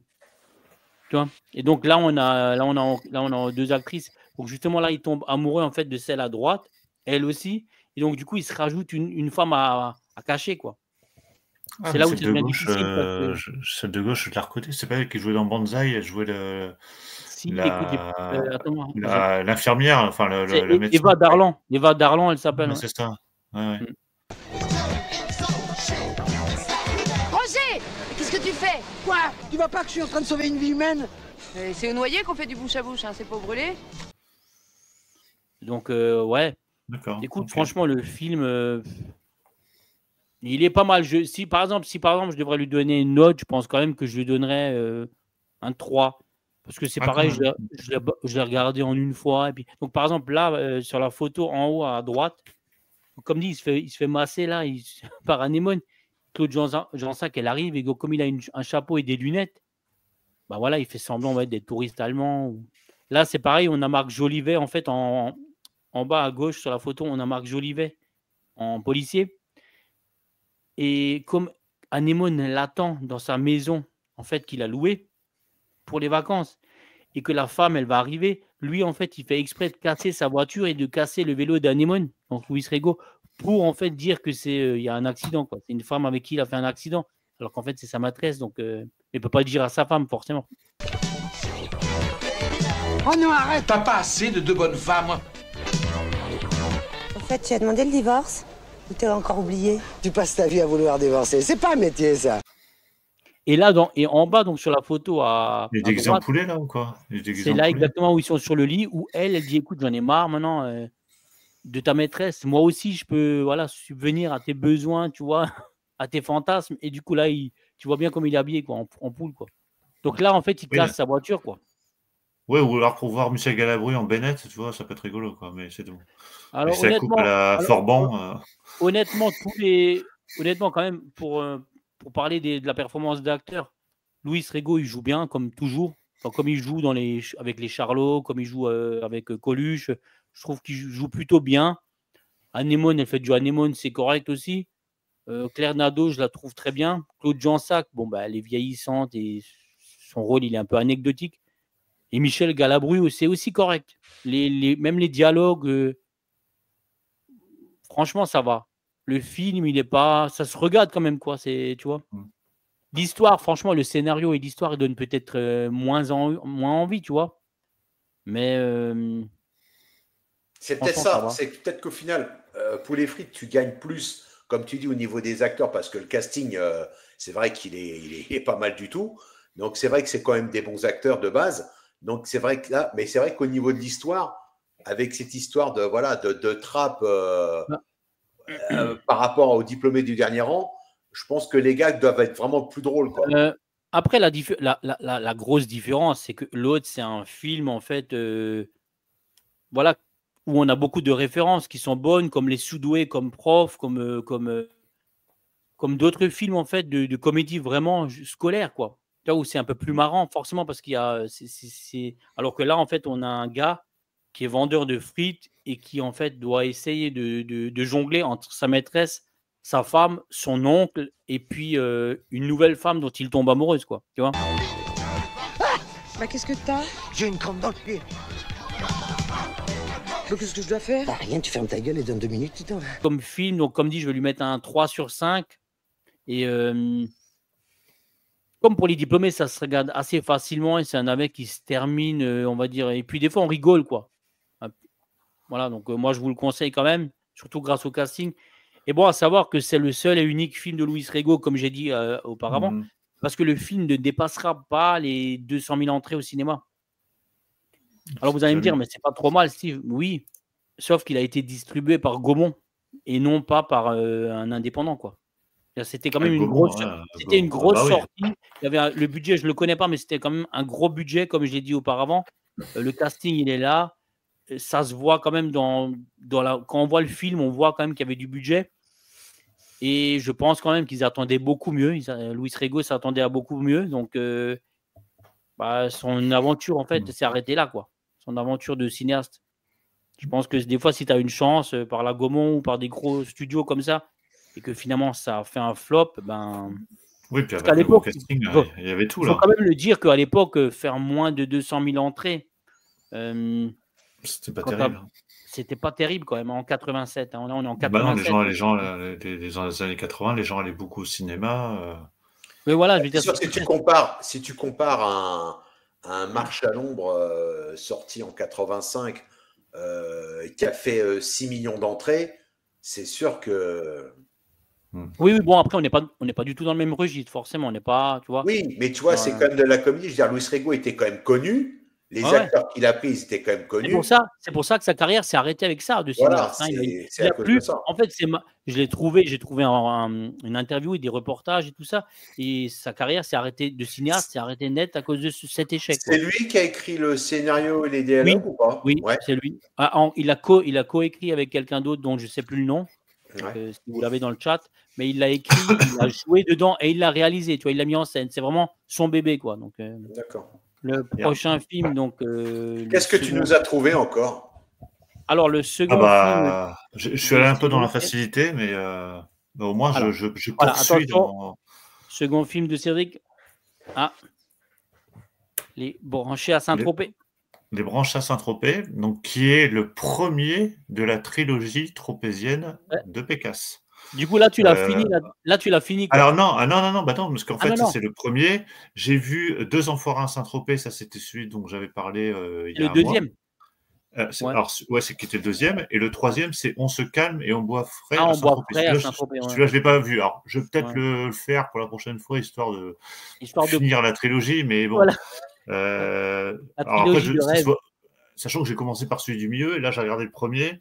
Ouais. Bon, après, il n'y a pas forcément de lien. Enfin, si, les liens, c'est plus les acteurs que le reste. Ouais, enfin, le but, c'est qu'en fait, ça se passe à Saint-Tropez, point barre. Quoi. Alors voilà, c'est encore une fois, c'est pour jouer. En fait, ça surfe sur le gendarme de Saint-Tropez. Déjà, rien que le générique, t'as une musique qui ressemble un peu à Douyou Doudou Saint-Tropez, tu sais, dont chantait la fille dans le gendarme de Saint-Tropez. Donc là, alors je vais vous lire le synopsis. Attention. Deux jeunes couples d'amis. Alors, je ne vous donne pas les prénoms. Vous voulez les prénoms? Allez. Non. Charlotte et Antoine, Laura et Christian qui partent en vacances à Saint-Tropez. Donc, sur la route des vacances, ils vont s'arrêter dans une station-service. Il y a une des filles qui va reconnaître un de ses anciens copains, qui est un garçon plutôt aisé. Ben voilà, tu vois, il s'arrête dans une station-service. Elle tombe sur un de ses copains qu'avec un pote, ils sont déjà en train de draguer et elle va le reconnaître. Et comme elles se sont disputées avec leurs copains avec lesquels elles sont parties, elle dit tiens, on va les suivre. Donc elles font un bout de chemin avec eux. Et finalement, eux, ils vont aller faire leur truc de leur côté. Ils vont laisser les filles sur la route et elles vont retrouver donc les copains avec lesquels elles étaient parties à la base. À la station-service, un des gars va perdre son portefeuille. Alors en plus, on le voit gros comme une maison parce qu'on le voit, il perd son portefeuille en plein milieu de la station-service. Tu vois, genre le truc, ça se voit vraiment. Et tu sais tout de suite qu'en fait, il va y avoir un lien avec quelque chose qui va arriver après. Tu vois, c'est tellement. Tu sais, des fois dans certains films, dans certains films, tu vois, il y a certaines séquences qui ont lieu à un moment, et tu te dis, si tu fais pas attention, ça a un lien avec ce qui va se passer plus tard. Mais là, c'est tellement annoncé que tu sais très bien que, bon, ok, il va se passer quelque chose par le fait qu'il ait perdu son portefeuille. Donc, du coup, ce qui se passe, c'est que le gars riche va inviter les filles dans sa villa. Donc, il a une super villa à Saint-Tropez, vraiment magnifique. Donc, les filles vont là-bas, elles vont s'installer. Les gars vont arriver par la suite. Voilà, bah là, tu as toute l'équipe. Alors, on reconnaît les têtes qu'on a déjà vues dans les films de Pécasse. Je ne sais pas si vous reconnaissez certains des acteurs, mais notamment le blond, là, qui était déjà qui est dans le deuxième film. Voilà, qui est dans le deuxième film. Ouais. Donc, ils vont se retrouver à la villa. Alors, il y a des gags, mais les gags, c'est vraiment du tout pourri. Tu vois, genre, ils arrivent à la villa, les deux gars. Les filles, elles y sont déjà. Donc, elle leur dit, bah, allez, mettez-vous à l'aise, mettez-vous nus, je vais vous mettre un baillon. Donc, eux, ils sont tous, enfin, un baillon, un bandeau. Eux, ils sont tout contents. Ils disent, tiens, super, on va avoir un petit jeu un peu sexuel. Sauf qu'ils les amènent dans une grande pièce. Ils allument, et à un moment donné, il y a plein de monde. Donc, ils se retrouvent à poil comme ça, et puis ils bougent pas, tu vois, genre, au lieu de se cacher comme nous on ferait, tu vois, pudiquement, ben, eux, ils sont comme ça. Ah bon, qu'est-ce qui se passe? C'est un peu, voilà, un peu ridicule. Alors, comme il avait oublié son portefeuille, parce que je vais vous expliquer quel est le fin mot de cette histoire. Donc, il a oublié son portefeuille, donc ils vont se retrouver du coup à Saint-Tropez. Ils n'ont pas un rond parce qu'il a oublié son portefeuille, donc il n'a pas de sous. Donc, il y a un de ses potes qui a juste un billet de 500 francs. Donc, ce qu'ils font, c'est qu'en fait, il y en a un qui va faire des courses avec le billet de 500 francs. Il paye le commerçant. Il y a son pote qui arrive derrière, il se fait passer pour un faux flic. Il dit oui, il y a des faux billets de 500 francs qui circulent actuellement. Donc, il récupère le billet de 500 francs à chaque fois. Et puis, il se balade comme ça de commerce en commerce pour faire la même blague. Sauf qu'à un moment donné, il dit oui, il y a des billets de 500 francs qui circulent, qui sont faux. Il dit ah bah c'est pas grave parce qu'on m'a donné un billet de 100 francs. Et en fait, son pote a voulu lui donner un billet de 100 francs, a donné un billet de 100 francs au lieu d'un billet de 500 francs. Donc, à bout d'un moment, bah, leur truc, il marche plus. Voilà. C'est le pourquoi du comment du portefeuille oublié. Et du oui, coup, c'est quoi cette scène-là? Alors ça, c'est vers la fin du film, en fait. Ça, c'est la fin du film, parce qu'en fait, ce qui se passe, c'est que le garçon qui est riche, son père... ça bouge, là. Ouais, ça bouge. Il y a un peu d'action à la fin, effectivement. Donc, son père, en fait, le père du garçon riche, avait planqué dans la villa des faux billets, parce qu'en fait, c'est un faux monnayeur, hein, il fabrique des faux billets. Et donc, il vient les récupérer dans la villa, et dans ses acolytes, il a Tiki Olgado, notamment. Ouais, j'ai pas trouvé de photo de lui, malheureusement. Comme homme de main. Et d'ailleurs, il y a un moment, c'est un peu drôle, parce qu'ils arrivent dans la villa, et il ressemble, en plus, ce gars-là, le père donc qui possède la villa, il ressemble à Donald Trump. Je trouve qu'il a la même gueule. Je sais pas si tu as une photo, mais il ressemble pas à Donald Trump. Et donc, du coup, il a 2 acolytes avec lui, dont Tiki Olgado. Et quand il arrive à la villa, il dit mettez-vous à l'aise, mais soyez prudents. Donc, il faut que vous passiez incognito. Donc, ils se mettent en maillot de bain, mais ils sont avec leur ceinturon, leur flingue. Il dit c'est bon, là, personne ne va nous repérer. Tu vois, ils se battent avec leur flingue et ils sont en maillot de bain. Et voilà, donc c'est un peu drôle à ce moment-là. Et donc, du coup, ce qui va se passer, c'est qu'à un moment donné, la police va rechercher des faux monnayeurs, hein, enfin des faux billets. Enfin, ils vont retomber donc sur le père de ce gars, et il va s'enfuir avec Tiki Olgado et l'autre gars. Et donc, c'est la course-poursuite dont tu as mis la photo tout à l'heure, où là, ils essayent de fuir et d'aller, je crois que c'est en Italie.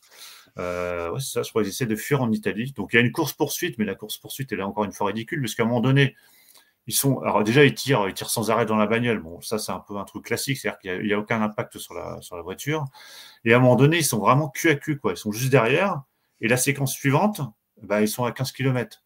Non, mais tu vois, tu te dis, en fait, ils ont tourné ça comment, quoi. Tu sens que la course-poursuite n'a pas été tournée, alors, c'est pas forcément tourné dans l'ordre, mais il faudrait quand même qu'il y ait un truc un peu raccord, tu vois. Soit ils sont loin, soit ils sont près. Beaucoup de problèmes de montage, quoi, de raccord. Hein. Ah ouais, non, ouais, c'est complètement foiré. Alors finalement, ils arrivent à passer la frontière, donc ils arrivent en Italie, mais juste avant de passer la frontière, ils arrivent à coincer une voiture de bonne sœur. Donc ils piquent les vêtements des bonnes sœurs. Déjà, normalement, ça ne devrait pas leur aller, hein, parce que les bonnes sœurs sont toutes petites, et puis tu as notamment le gars qui est immense. Donc, ils mettent les vêtements des bonnes sœurs, ils passent la frontière, et à la frontière, bah voilà, personne ne remarque que c'est des mecs déguisés, hein, forcément. Donc, ça passe très bien comme ça. Donc, en inspecteur de police, d'ailleurs, là, qui est dans la voiture, dont on ne voit pas très bien, c'était celui qui était déjà dans le film de tout à l'heure, qui jouait un des gars dans le club et qui jouait un des barman dans un autre Pécasse. Hein, c'est dans Belbon Blond et Bronzé. Donc voilà, il n'y a rien là pour le coup, c'est vraiment très mauvais, quoi. Hein, mais du coup, tu as des acteurs un peu connus ou à part Tiki Olgado, t'as Tiki Olgado, t'as le blond là dont j'avais du Luc, ouais, c'est ça. Après c'est les. En fait, c'est un peu les mêmes. Du coup, c'est un peu les mêmes acteurs, quoi, que les autres, ouais, que le film dont j'ai parlé la dernière fois. Je regarde dans les acteurs, non, t'as rien. Non. Alors par contre, ils n'ont pas les mêmes rôles, tu vois, c'est pas les mêmes acteurs qui jouent des rôles dans des suites. Ils jouent d'autres rôles. D'autres rôles, ouais. Donc, parce que Tiki Olgado, tu l'avais déjà parlé de lui, non, dans un film. Ouais, il est aussi dans un autre film. Donc, dans un autre film de Belle Blonde et Bronzé, non? Bah c'est ça, ouais, mais qui fait pas partie de la trilogie, celui-ci. Ouais, ça fait pas partie, ouais. Ça fait partie de la trilogie. Donc non, il y a beaucoup de faux raccords comme dans beaucoup de films, mais je veux dire, mais là c'est vraiment flagrant. Il y a là vraiment, là je me suis fait chier. Hein. Là j'ai vraiment poussé pour le terminer. Il y a des gags à la Sudo en vacances aussi. en fait, c'est une accumulation de situations un peu comme dans ton film, en fait, hein, vous accumulez certaines scènes, voilà, pour faire quelque chose de drôle, sauf que là, non, et puis rien n'est crédible. Tu sais, à un moment donné, il s'engueule avec sa copine parce qu'il l'a trompé, mais vraiment ouvertement, hein, il était sur la place, c'est pas juste un bisou, c'est vraiment trompé. Il voit un petit nounours dans un magasin, il rapporte à la fille, elle dit « Ah, c'est trop mignon, bon allez, je te pardonne. » Bon. Alors peut-être que je suis naïf, hein, mais je me dis à un moment donné, c'est un peu léger, tu vois. Tu vois, c'est ça le problème. Je trouve que c'est ça le problème aussi dans les navets en général. C'est le manque un peu de crédibilité du film. Oui, on n'en demande pas des tonnes, mais quand même un minimum, quoi. Il y a des. On n'en demande pas des tonnes, ouais. Voilà, c'est vraiment ridicule. Et non, je vois le gars qui tombe mouillé dans la piscine, il rentre et 2 secondes après il est sec. Bon, alors je sais bien qu'il y a ce genre de. En fait, le but c'est de tourner vite et pas cher. Ouais. Le reste, dialogue, scénario, tout ça. Mais du coup, H, j'ai une question pour toi. Qu'est-ce que tu penses par rapport, parce que en fait là on dit souvent, nous on essaie de protéger, en fait, de défendre les cinéastes, les réalisateurs et puis toute l'équipe technique, les acteurs, et on dit souvent bon, ils n'avaient pas trop le temps, il n'y avait pas trop d'argent, ci et ça, et en fait quand eux ils tournaient le film, ils savaient qu'ils faisaient pas un chef-d'œuvre, mais ils essayaient de le faire correctement. Mais en fait quand ils essaient de faire vite et que ça coûte le moins cher possible, ils savent très bien que le résultat final va pas être dingue, quoi. Enfin, tu sais, je dis pas qu'ils se moquent un peu des spectateurs, mais un petit peu. Enfin. Mais en fait, moi je sais que quand je regardais, parce qu'il y a certains de ces films-là, j'ai été voir directement au cinéma, après j'ai vu en vidéoclub, il y avait, comme on dit, c'était des films de niche, je veux dire que ça ciblait un certain public, parce que voilà, tu mets l'affiche, tu mets une femme nue. Oui, voilà. Tu mets un beau décor, ça suffit. Ouais. Et puis tu essayes de mettre 2-3 gags bien essayer de bien passer, et puis ça suffit. Ouais. Parce qu'ils savaient qu'avec ça, même dans les vidéoclubs, ça allait quand même cartonner, quoi qu'il arrive. Mais là, celui-ci a dû, alors j'ai pas vu les entrées, mais il a dû bien marcher, parce que vu qu'il a fait 2 suites. Alors celui-ci, c'était 83, après je crois que c'est 86 et 87, les 2 autres. Mais il y en a, en tout, il y en a donc 3, c'est ça? Il y en a 3, ouais, c'est la trilogie tropézienne. Voilà, tropézienne de Max Becker. Mais c'est vraiment, déjà l'autre, il était vraiment pété, mais alors celui-ci, je trouve qu'il y aura. Pourtant, c'est le premier, tu te dis, normalement, bon, il y a un peu, d'être un peu mieux que les autres. Donc, rappelle-nous, le premier, c'était quoi? Belle, blonde et bronzée? Non, le premier, c'est celui-ci, c'est celui dont j'ai parlé là. C'est le D'accord. premier. Alors, attends, le premier, donc, c'est celui-ci. Le deuxième, c'est 2 enfoirats à Saint-Tropez. Ah, 2 enfoirés, oui, tu avais parlé. Ouais. Voilà. Et le troisième, c'est On se calme et on boit frais à Saint-Tropez. Mais je crois que celui-ci, je vais faire l'impasse, hein, parce que c'est comme les 2 premiers, c'est vraiment c'est une punition. Je préfère à la limite voir un truc à H ou un truc à toi, quoi. Donc, et du coup, tu lui donnes combien? Tu lui donnes quelle note? Celui-ci, moi, je lui donne 1, franchement, parce que c'est 1 sur 5. Parce que franchement, je me suis fait chier, parce que c'est. Il n'y a rien d'intéressant, en fait. Là, pour le coup, si vraiment, c'est parce qu'on faisait cette émission, mais s'il n'y avait pas cette émission, je crois que j'aurais abandonné, mais je me suis dit, bon, allez, je vais aller jusqu'au bout, je vais voir, vu que j'avais vu le deuxième, je me suis dit, bon, allez, je vais aller vraiment voir jusqu'au bout. Mais là, du coup, ça ne m'a pas donné envie de voir le troisième. Si, mais je pense que tu dois aller au bout, Cédric, tu dois aller. Ouais, bah alors, je regardais 20 minutes, si vraiment, ça tient pas. C'est beau le sacrifice. C'est beau, c'est beau. Ce qu'on ne fait pas. La prochaine fois, je vais faire autre chose que du Max Becker. Hein. Tu vas me donner d'autres idées. Donner des tuyaux. D'ailleurs, dans le chat, ils vont nous conseiller des. Oui, si vous avez des films que vous voulez qu'on regarde, que vous voulez qu'on regarde et dont on parle la prochaine fois. N'hésitez pas à nous donner des films à regarder. Voilà. N'hésitez pas, oui. Cédric, punissez-le.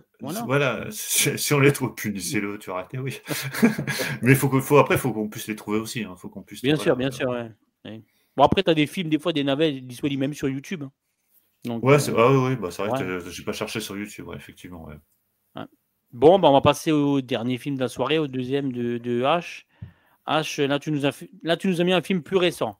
Là, j'ai fait un grand écart. Attention. Oulala. Oh, c'est pas mal ça. Attention. Donc, là, j'ai fait un grand écart. Je dois tout de suite vous le dire, parce que je pense que peut-être Cédric l'a vu, mais moi, je ne l'ai jamais vu ce film. Donc, je crois pas. Il est connu, mais j'ai jamais vu. J'ai peut-être vu, mais je m'en souviens plus. Franchement, ça va pas marcher. Il va nous rappeler tout ça là. Il va nous dire pourquoi c'est un navet. veux dire pourquoi c'est un navet et qu'il est même considéré comme le navet historique de tous les temps.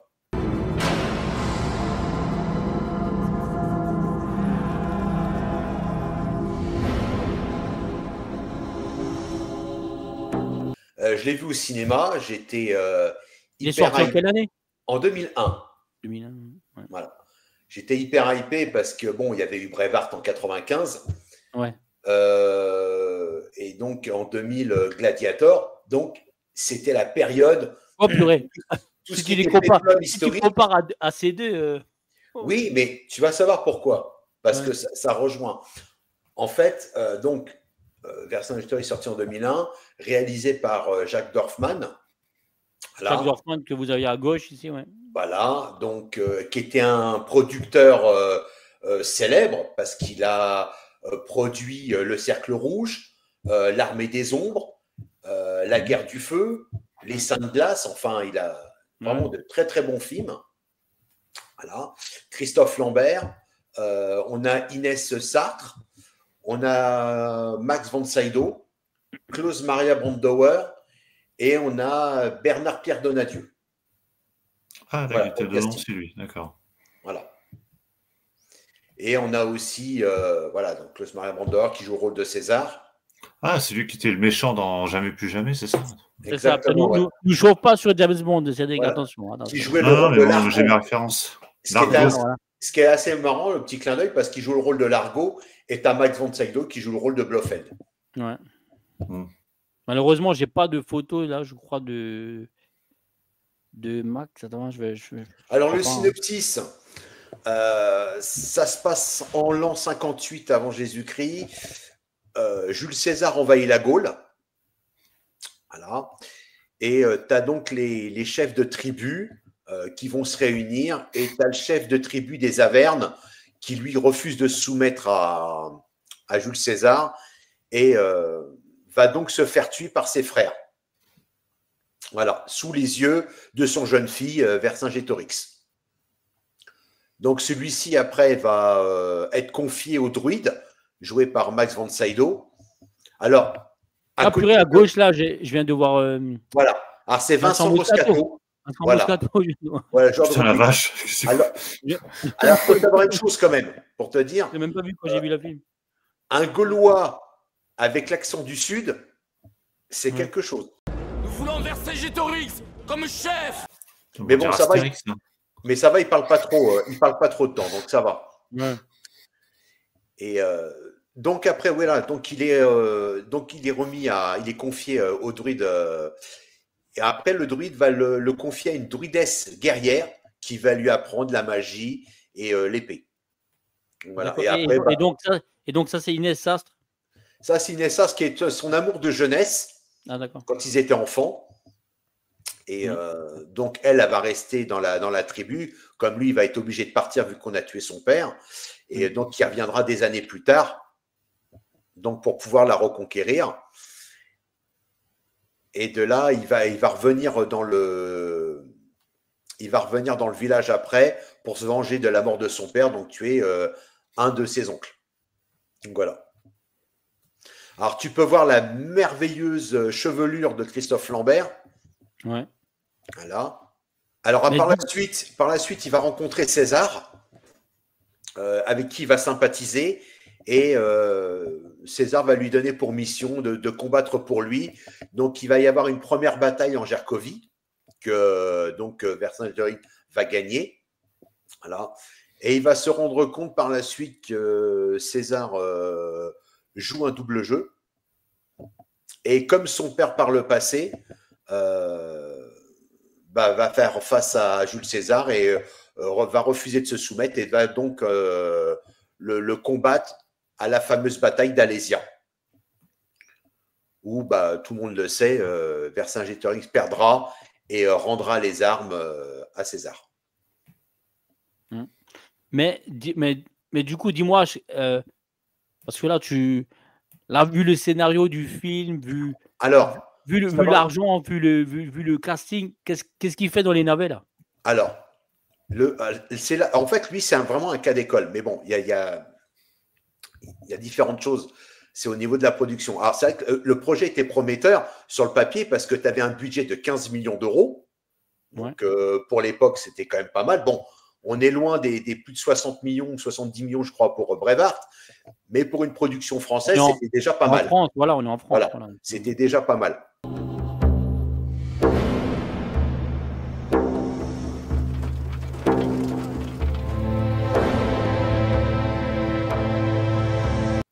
Donc, pour l'adaptation, il n'y avait pas eu d'adaptation de Vercingétorix depuis 1909 par Pathé. Ah ouais. Ouais. Donc, tous les feux étaient ouverts.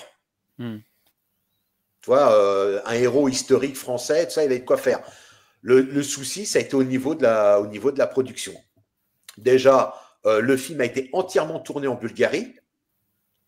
Donc, on se demande pourquoi ça n'a pas été tourné, ou au moins une partie n'a pas été tournée en France. Tout a été tourné en Bulgarie. Il faut les décors. Hein. Il y avait peut-être les décors ou les budgets sur place étaient moins chers, peut-être pour les... Alors, déjà, oui, c'est vrai que la main-d'œuvre était beaucoup moins chère en Bulgarie. Parce que, bon, en fait, comme l'explique très bien Christophe Lambert, quand Jacques Dorfman est venu voir pour lui proposer le rôle, il lui a promis mots et merveilles, tu vas voir, il va y avoir plus de 3000 figurants, ça va être extraordinaire. Il est arrivé sur place, ça n'a pas été le cas, quoi. Arrivé sur place, ils étaient 30. Non. Bah, en fait, si tu t'aperçois que bon, Dorfman était producteur, réalisateur et scénariste du projet, mais il a été extrêmement laxiste durant la production, quoi. Il a abandonné le film en cours, comme l'explique très bien même Moscato, qui disait que en fait le tournage a été un vrai gag. Christophe Lambert qui a déploré parce que Jacques Dorfman, dès 8h du matin, il était bourré. Et à 15h, il était complètement ivre, il s'écroulait en plein milieu des figurants pour dire que le tournage était terminé. Donc en fait, il s'avère que toute l'équipe technique, et ainsi bien que les acteurs, plus personne ne le respectait sur le plateau. Donc en fait, bon, tu as des incohérences historiques, mais même au niveau des dialogues, au niveau du scénario, au niveau des costumes, de tout ce qu'il y a rien qui va. Et ça a donné quoi au niveau résultat en box-office? Ouais. Box-office, il a fait un tout petit peu plus de 200 000 entrées. Combien? Un petit peu plus de 200 000 entrées. Ah oui, rien, quoi. Ah, ça a été un fiasco, hein. Ils l'ont pas vendu non plus dans d'autres pays. Alors le film a été tourné, en français et en anglais pour le marché international. Sauf qu'il a fini en direct ou DVD partout. Ouais, à l'époque, et d'ailleurs il l'appelait. Moi je l'avais vu directement, je l'avais vu récupérer à cette époque-là en zone 1. Il s'appelait Druide. Ça s'appelait pas Vercingétorix, ça s'appelait Druide. Ouais, la légende. C'est Vercingétorix, la légende du roi druide, non, un truc comme ça. Oui, exactement, qui a strictement rien à voir. Tu sais pas pourquoi ils ont donné cet intitulé, mais bon, bref. Ouais, parce que Christophe Lambert était assez populaire aux États-Unis. Hein. Il avait fait quand même Fortress, tout ça. Il avait fait des films qui avaient bien marché. Hein. Alors là, en fait, le problème, c'est que Christophe Lambert, bien avant Vercingétorix, sa carrière était au plus bas. Ah, il avait déjà cassé la gueule. Longtemps qu'il était au plus bas. Voilà, il marchait plus. Et en fait, quand Jacques Dorfman est venu lui proposer, c'était une chance pour lui de pouvoir redorer son blason et de retrouver le succès. Donc, il a cru que le film, vu sur le papier, comme il dit, c'était un rôle Vercingétorix, un personnage historique. Tu le refuses pas, quoi. Tu te dis, il pensait que ça allait relancer sa carrière, quoi. Exactement. Il y avait, alors je sais plus si c'est avant ou après, mais il avait fait le film Résurrection, qui est un peu une sorte de sous-Seven, hein, qui était pas si mal encore avec Christophe Lambert. Qui était sorti en 99, je crois. Donc c'était juste avant, alors du coup, qui était pas mal. C'était un ou deux ans avant, il est plutôt réussi celui-ci. Hein. C'est clair que c'est moins bien que Seven, mais c'était à l'époque. Oui, c'était une série B. Ouais, mais je l'ai revu il y a pas longtemps, ça passe. Hein. Je veux dire, il est bien. Enfin, je veux dire, c'est un bon film, quoi. Ça, c'est pas aussi génial que Seven, c'est sûr, mais ça reste pas mal, quoi. Il y a quelque chose d'intéressant dans ce film. Mais du coup, comment tu expliques qu'en fait, en 2001, donc un tel projet sort avec quand même, tu vois. En fait, je pense que Dorfman n'avait pas la détermination et la substance, même au niveau de la production, de vouloir faire quelque chose de. Parce que, comme il expliquait, il voulait faire un Braveheart à la française. Bon, il y avait le budget, sauf que Jacques Dorfman, ok, c'est peut-être un bon producteur, mais pas un bon réalisateur. Au niveau réalisateur, c'était son 3e film. Il avait fait les Palanquins des larmes. Il avait fait le Palanquin des larmes et il avait fait Agaguk. Mais Agaguk remontait en 1992. Donc, tu vois, il y avait il aurait dû prendre un cinéaste et rester scénariste et producteur. Exactement, c'est ce qu'il aurait fallu. Et le problème, c'est que comme ils ont dit au niveau du tournage, il a été trop laxiste et apparemment, quotidiennement, il était bourré. Donc, ça n'a pas aidé. Puis, comme ils disent, l'équipe technique, plus personne ne le respectait. Chacun faisait ce qu'il voulait, même les acteurs. D'ailleurs, même Bernard Pierre Donadieu, il disait clairement que le tournage, c'était un petit peu Holiday on Ice. C'était un peu un gag où chacun se pointait quand il avait envie ou quoi que ce soit, quoi. Donc, Christophe Lambert a essayé de faire un petit peu le tampon en essayant de charger de la deuxième équipe, tu vois, de faire un petit peu le psychologue sur le tournage parce que, bon, en voyant que l'autre était complètement à la ramasse, donc il essayait. Mais tu le vois, de toute façon, le montage, c'est cuté comme pas possible. Tu as des plans serrés pendant tout le long des batailles. Alors que normalement, au niveau des batailles, c'est là où tu devrais avoir l'ampleur. Tu n'avais que des plans serrés. Et puis, pour pas montrer la pauvreté tout autour.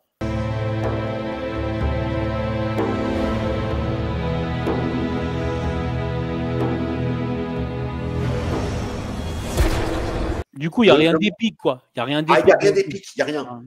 Tu vois que c'est comme pas possible. Tu vois qu'ils te remontent au niveau du montage. On te remonte, même quand tu as l'armée romaine qui arrive, on te remonte à chaque fois les mêmes plans.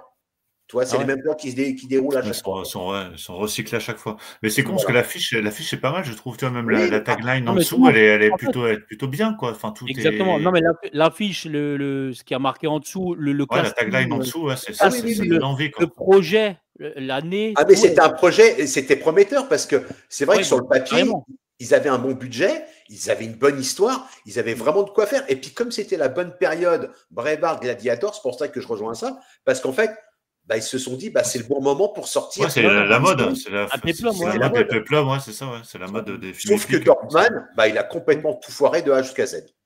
Mais c'est jusqu'au dialogue. Il y a un moment donné où tu vois Christophe Lambert qui est soutenu comme ça, debout sur les boucliers, qui tient un discours. Tu as l'impression qu'ils ont repris le discours de De Gaulle, tu vois, français, française, et tu sais qui fait son discours. Là, il fait pareil. Là, il fait gaulois, gauloise. Et puis, il balance son discours. Mais est-ce qu'il y a au moins, je veux dire... Allez, là, tu m'as dit, voilà, les acteurs, ils font ce qu'ils peuvent, quoi. Le scénario, il n'est pas très bon, les dialogues ne sont pas très bons, donc les costumes, apparemment, ne sont pas très bons. Il y a des problèmes historiques. Ils ont tourné en Bulgarie, le producteur, donc réalisateur, il était bourré. Mais s'il y a quelque chose à sauver dans le film, très honnêtement, les combats, rien. Très honnêtement, il n'y a rien. Il n'y a rien. L'affiche du film. Il y a l'affiche du film. Parce que, en fait, la plus belle réussite, c'est l'affiche du film. Parce qu'en fait, moi, je ne sais pas pourquoi, mais j'ai jamais vu ce film. Moi, j'en ai déjà entendu parler, mais je ne l'ai jamais vu. Mais tu as quand même envie de le voir, tu vois, malgré ça. Je ne parle pas de la musique. C'est de la musique un peu, je sais pas, un peu pop, rock. Qui n'a rien à voir, je sais pas quoi, qui a vraiment rien à voir. On n'est rien à faire dans le film, quand même. Ça n'a rien à voir du tout. Donc, c'est vraiment de A jusqu'à Z, il n'y a rien qui va dans le film. C'est un total ratage. C'est dingue, parce que quand j'ai vu ce que tu m'as envoyé et je suis un peu allé voir, du coup, voilà, quand tu vois les photos un peu, quand tu vois tu te dis, punaise, ça a l'air pas mal. J'ai entendu que le film n'est pas bon, que c'est un navet et tout, mais je me suis dit, pourquoi pas? Parce qu'en fait, je suis comme curieux d'aller voir, quoi. Quand je l'ai vu au cinéma, déjà, c'était seul dans la salle, quoi. Non, il y avait du monde. Enfin, il y avait du monde. La salle, elle était remplie, quoi. Mais je me rappelle d'avoir été extrêmement déçu. Puis après, je ne l'ai plus jamais revu. Là, c'est la deuxième fois que je l'ai revu. Donc, mais du coup, le bouche à oreille, il n'a pas marché à l'époque ou quoi? Pour faire tellement peu d'entrées. Non. Ça a été... Déjà, les critiques, ils l'ont assassiné. Les critiques, ils l'ont assassiné d'entrée de jeu. Il a eu des... C'est comme un peu comme les Razzie Awards. Je crois que c'est les bidets d'or, qui... Voilà, font un peu comme les Réalisateurs. Il a eu le pire réalisateur, le pire film, le pire acteur pour Christophe Langer. C'est là qu'il faut aller chercher nos films alors dans ces récompenses. Je vais fouiller là-dedans. Non, mais je pense pas qu'il a été détrôné. Et c'est marrant parce qu'on dirait que sa couleur de cheveux elle change pendant le film. Il se fait des teintures entre deux ou non, mais il change sa coupe. Attention, là, c'est blond. Bah ouais, on dirait que ses cheveux ils poussent, ils sont blonds, ils sont bruns. Regarde, il change de coupe de cheveux. Attention, là encore.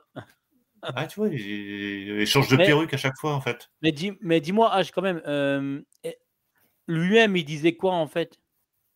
Qui ça? Christophe Lambert, il pense quoi de ce film? Enfin, toute l'équipe pense quoi de ce film? Tout le monde pense que c'est un raté ou pas? Alors, Christophe Lambert avait fait une interview il y a quelques années de ça, où il explique effectivement que Jacques Dorfman était venu le voir en lui proposant ce rôle, en lui disant que tu vas voir, ça va être extraordinaire, on va faire un Braveheart à la française. Voilà. Donc sur le papier, effectivement, c'était très prometteur. Et comme il l'a dit, Vercingétorix, c'est un rôle que je ne pouvais pas refuser, tu vois. Bien sûr. Sauf que, comme il a dit, comme il a eu très peu d'expérience en tant que réalisateur, je pense qu'il a eu plus grand yeux de grand ventre, il n'a pas su gérer. Comme il dit, il n'avait pas la détermination du projet. Et au final, et puis comme il était bourré au quotidien, il s'est rendu compte très rapidement, au bout de 2-3 semaines, qu'ils allaient droit dans le mur. Il l'explique d'ailleurs, que de toute façon, que ça n'allait pas. Et c'est pour ça que lui, il faisait le tampon. Alors, je sais que le réalisateur de la deuxième équipe était un Canadien, si je me souviens bien ce qu'il avait dit. Et lui, il a essayé de faire au mieux. Et donc, Christophe Lambert, comme il disait... d'habitude, je me donne à 100% dans un rôle. Là, je vais essayer de me donner à 1000%. Mais ça ne suffisait pas parce que de toute façon, plus personne n'en avait rien à foutre sur le tournage. Vous voulez vous battre? Vous voulez vivre pour toujours? Alors, suivez-moi! Aussi bien l'équipe technique que même les acteurs, tout le monde... Là, c'est quand on dit des fois que tu as un acteur qui est en roue libre, là, c'était le tournage qui était en roue libre. Ah ouais. Ah oui, complètement. Franchement, tu sais quoi? Parce que là, quand même, j'ai hâte de le voir. Par curiosité, tu peux le regarder. Hein. Non, mais je te crois que c'est un navet, je te crois. Et puis, je l'ai toujours entendu que c'est un navet. Mais en fait, le fait que tu m'en parles, le fait de voir l'affiche, les photos, d'avoir un peu... En fait, il faut le voir. Il faut voir le film. Les castings, quoi, tu vois, ça me donne envie. Non, il faut le voir pour, malheureusement, la catastrophe que ça a été. Oui, voilà, alors que sur le papier... C'est vrai qu'effectivement, avec un budget confortable, il avait vraiment tout pour peut-être pas être un truc épique comme Braveheart ou Gladiator, on est d'accord. Non, mais au moins, ouais. Il y avait de quoi faire. Quand tu regardes là, par exemple, un Monte Cristo, ou même les Trois Mousquetaires qui sont sortis là récemment. Bon, on n'aime pas ces films-là. Mais généralement, en France, les films historiques, on a toujours quand même bien su mettre en valeur. C'était top, c'était bien ça. Voilà, moi j'ai beaucoup aimé le Comte de Monte Cristo. Hein. Mieux que D'Artagnan, là, Émile oui, c'est mieux. On est tout à fait d'accord. Mais voilà, donc on sait qu'on est capable, on a le savoir-faire. Là, le problème, c'est que il n'aurait pas fallu que ça soit Dorfman qui réalise. Et puis c'est vrai que même au niveau de la production, après, il y a eu un laisser-aller total, quoi. Mais dis-moi. Vas-y, Cédric. Non, j'avais demandé. Alors, j'avais deux questions. Déjà, combien de temps il dure le film? Il dure à 2 heures, un peu plus de 2 heures, je crois. Bon, ah ouais, quand même. Bon. Ah, il dure pas 1h30. Hein. Steve, on se le regarde et puis on en reparle au prochain live, d'accord? Franchement, ouais. On fera un débrief. Voilà. Même je regarderai peut-être en plusieurs fois du coup, ce que je me suis 2 heures. Bon, si attention, attention, il doit être mauvais le film. Attention, sinon on revient. Et dans le chat, si vous voulez, vous pouvez le regarder, comme ça on en parlera la prochaine émission. Tu verras, tu me diras scénario, tu me diras dialogue. Enfin bon, tu le vois. Ouais, je regarderai peut-être pas tout, mais je vais regarder quand même un peu, parce que je fais par curiosité aussi. J'ai envie de voir la catastrophe que c'est. Regarde juste une chose. Il y a juste une scène, je vais vous la raconter, mais bon, c'est pas un spoil ni quoi que ce soit. Quand tu as le père de Vercingétorix qui se fait tuer, voilà, en fait, tu as un gars qui lui tire une flèche dans le dos, donc tu dis bon qu'il est mort, et en fait non, parce qu'après tu le vois, il est enfermé dans une cage où il va brûler vif. Alors tu comprends pas. tu te dis, attends, il s'est fait tirer une flèche dans le dos, tu le vois, il s'écroule et tout. Voilà. Mais l'autre scène d'après, tu le vois, il est debout, comme ça, en train de se tenir, en train de parler à ses frères. Et puis, il va se faire brûler vif. Mais comme si, tu vois, il y avait rien. Ils avaient oublié la séquence de la flèche. J'ai oublié quelque chose ou pas? Donc, en fait, tu as des incohérences. Enfin, bon, voilà, quoi. Parmi tant d'autres. Les Gaulois, ils avaient des boucliers en bois, cerclés de fer, tu vois. Là, ils ont des comment ça s'appelle, des boucliers en tôle, quoi. Enfin, voilà. T'as pas le bout des lances qui se plient en deux quand même, parce que des fois, c'est genre les successeurs qui pourrissent. Quand vous regarderez le film, montez un petit peu le son. Il est disponible où? Attends, je regarde. Et quand vous verrez les Romains taper sur leurs boucliers avec leurs épées, ou les Gaulois, écoutez bien le bout de plastique. Ah ouais, en fait, tu as l'impression que c'est un bruit de tôle. Steve, tu te charges de trouver où est-ce qu'on peut le regarder, hein, parce que... Ouais, je vais regarder. Tu l'as pas en support physique, Cédric, derrière? Ah bah non, mais je crois que c'est sorti. Je vois M6, si j'ai déjà dû le voir en DVD. À la limite, si je le trouve toi qui me parles de Christophe Lambert de janvier à décembre, là. N'importe quoi. Non, mais au pire, si je le trouve dans un cache à 50 centimes en DVD, j'achèterai, tu vois, juste de le regarder. Parce que je vois que c'est M6, il doit exister en DVD.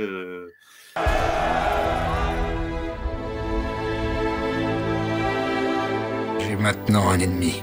Quelqu'un qu'il aurait bien mieux valu avoir comme allié. Mais c'est vraiment dommage parce qu'il y avait vraiment de quoi faire et... H, il n'existe pas en 4K.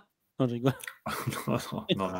non. Je rigole. Ah, mais ils seraient capables de sortir en Blu-ray, parce qu'ils ont sorti Beowulf avec John Travolta en Blu-ray il n'y a pas très longtemps, qui est d'ailleurs un bon AV aussi, celui-ci. Ben, est-ce que du coup, par la suite, il n'a pas marché non plus en... Alors, il faut savoir une chose. Ce film-là a enterré définitivement la carrière de Christophe Lambert et la carrière de Jacques Dorfman. Dorfman, il a complètement disparu des radars. Donc, ça a été fini.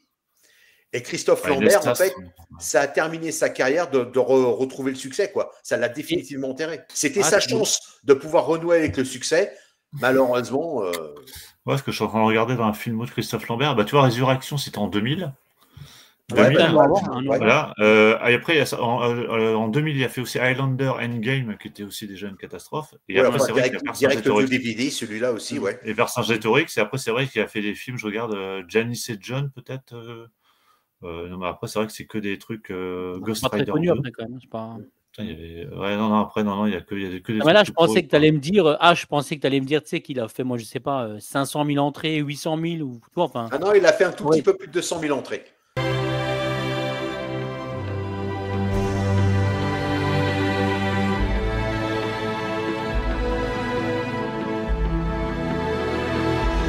Parce que même 800 000, c'était un fiasco total, hein. Parce que c'est un four, ça, parce que là, c'est pas possible. Ah oui. Parce que je pense qu'ils attendaient au moins 3 ou 4 millions, non? Enfin, ouais, mais oui, au moins, et savoir qu'ils avaient tourné en français et en anglais, donc pour le marché international, en espérant de toucher le plus de monde. Et rien. Là, il a fini en direct ou DVD, et même là, ça n'a pas marché non plus. Hein. Ouais, il a dû perdre beaucoup d'argent, Dorfman, là, quand même. Hein. Ah bah, c'est pour ça que je te dis, il a disparu des radars dès que le film a été fini. Hein. Ouais. Et quand tu sais quand même le producteur qu'il était dans les années 70-80. Bah pour moi, c'est plus un producteur. Ouais, il a fait des grands films dans les années 60, 70, 80. C'était un producteur respecté et connu. Quoi, donc, Non, et puis même au niveau du casting, parce que beaucoup de gens ont reproché, bon, ok, ils voulaient remettre peut-être, comme il y avait Greystoke, où il avait les cheveux longs, puis Highlander aussi, qui jouait un petit peu le même rôle. Donc, Fortress aussi, il y avait les cheveux longs, je crois, dans Fortress aussi. Il s'est dit, bon, on va reprendre Lambert qui était en perte de vitesse. On s'est dit, ok, on va le reprendre. Mais après, même le reste du casting, c'est vrai qu'il y avait quand même pas mal d'acteurs français à cette époque-là. Bon, à part Bernard-Pierre Donadieu, qui est un bon acteur. Mais bon, Inès Sartre, au niveau actrice, non, quoi. Ok, elle est jolie, mais ça suffit pas. Bon, ça va. Elle n'a pas beaucoup de scènes de dialogue. Mais même après, même Max von Sydow ou Klaus Maria Brandauer, ils auraient quand même pu prendre des acteurs autres qu'eux, quoi. Donc, c'est vrai que déjà, le casting a déjà été critiqué dès le départ. Et d'ailleurs, il y avait même qu'il y avait Vincent Moscato qui jouait le rôle d'un de ses comparses. Mais tu avais Jean-Pierre Rive. Qu'est-ce qu'il fait là? Tu avais Jean-Pierre Rive aussi, qui joue le rôle d'un rugbyman. Ouais, le rugbyman qui joue le rôle d'un barbare. Ah, d'accord. Voilà. Donc voilà. Non, mais de toute façon, vous le verrez à vous-même quand vous regardez les costumes, les décors, enfin tout ce qui est perruque, tout ça et autres. Attention, tu vas avoir tous les fans de Vercingétorix du film qui vont te tomber dessus. Et on voit pas une séquence à un moment donné où il y a un gars qui perd sa perruque, parce que je suis sûr que ça aurait été possible. J'imagine, dans un combat. Alors, s'il y a une scène, si écoute, moi je suis prêt à prendre, je le dis tout de suite au chat, je suis prêt à prendre un déluge et d'assumer s'il y en a qui critiquent, s'il y en a qui aiment le film, tant mieux pour eux. Moi, j'ai pas du tout aimé, malheureusement. Ah bah il y a des fans de tout, de toute façon. Mais il y a une scène qui est la scène d'Alésia, la scène de finale, où il y a un moment donné, il charge, tu vois, en ralenti. Donc, tu as la charge des Gaulois sur les Romains. Et tu vois 4-5 figurants, au lieu de courir, ils marchent. Ils s'arrêtent à un moment donné. Les mecs, ils marchent comme ça, tranquille. Et puis après, ils reprennent 30 courir. Et tu vois la scène comme ça. Mais c'est que des choses comme ça qu'il y a dans le film.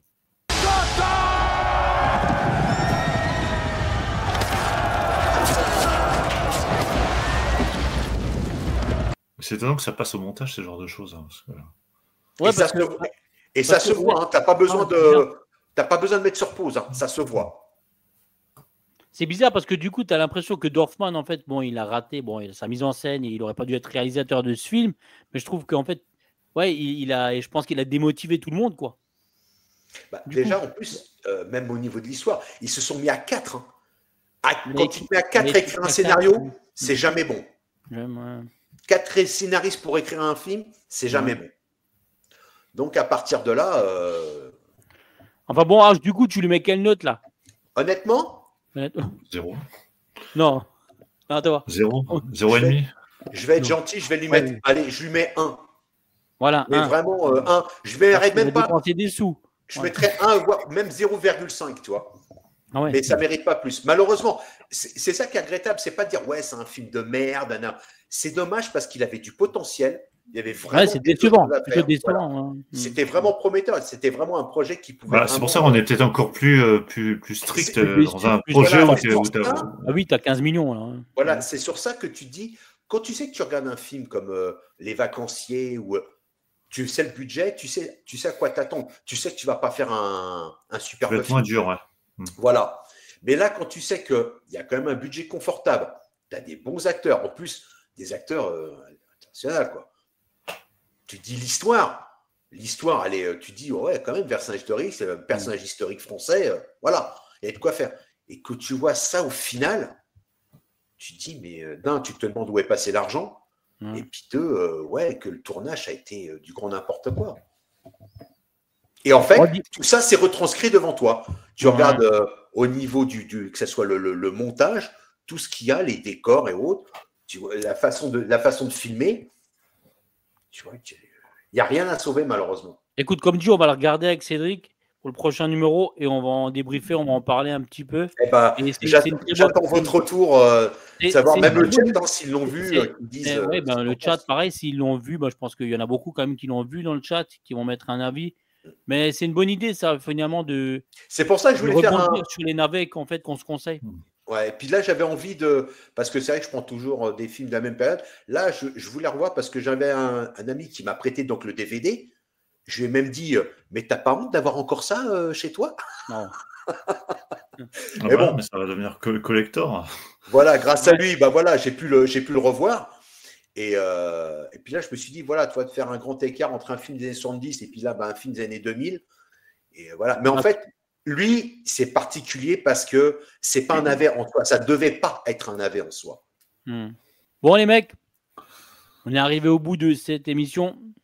Alors, merci à Cédric, merci à toi, H, d'avoir participé à ce 3e numéro d'Anou les navets.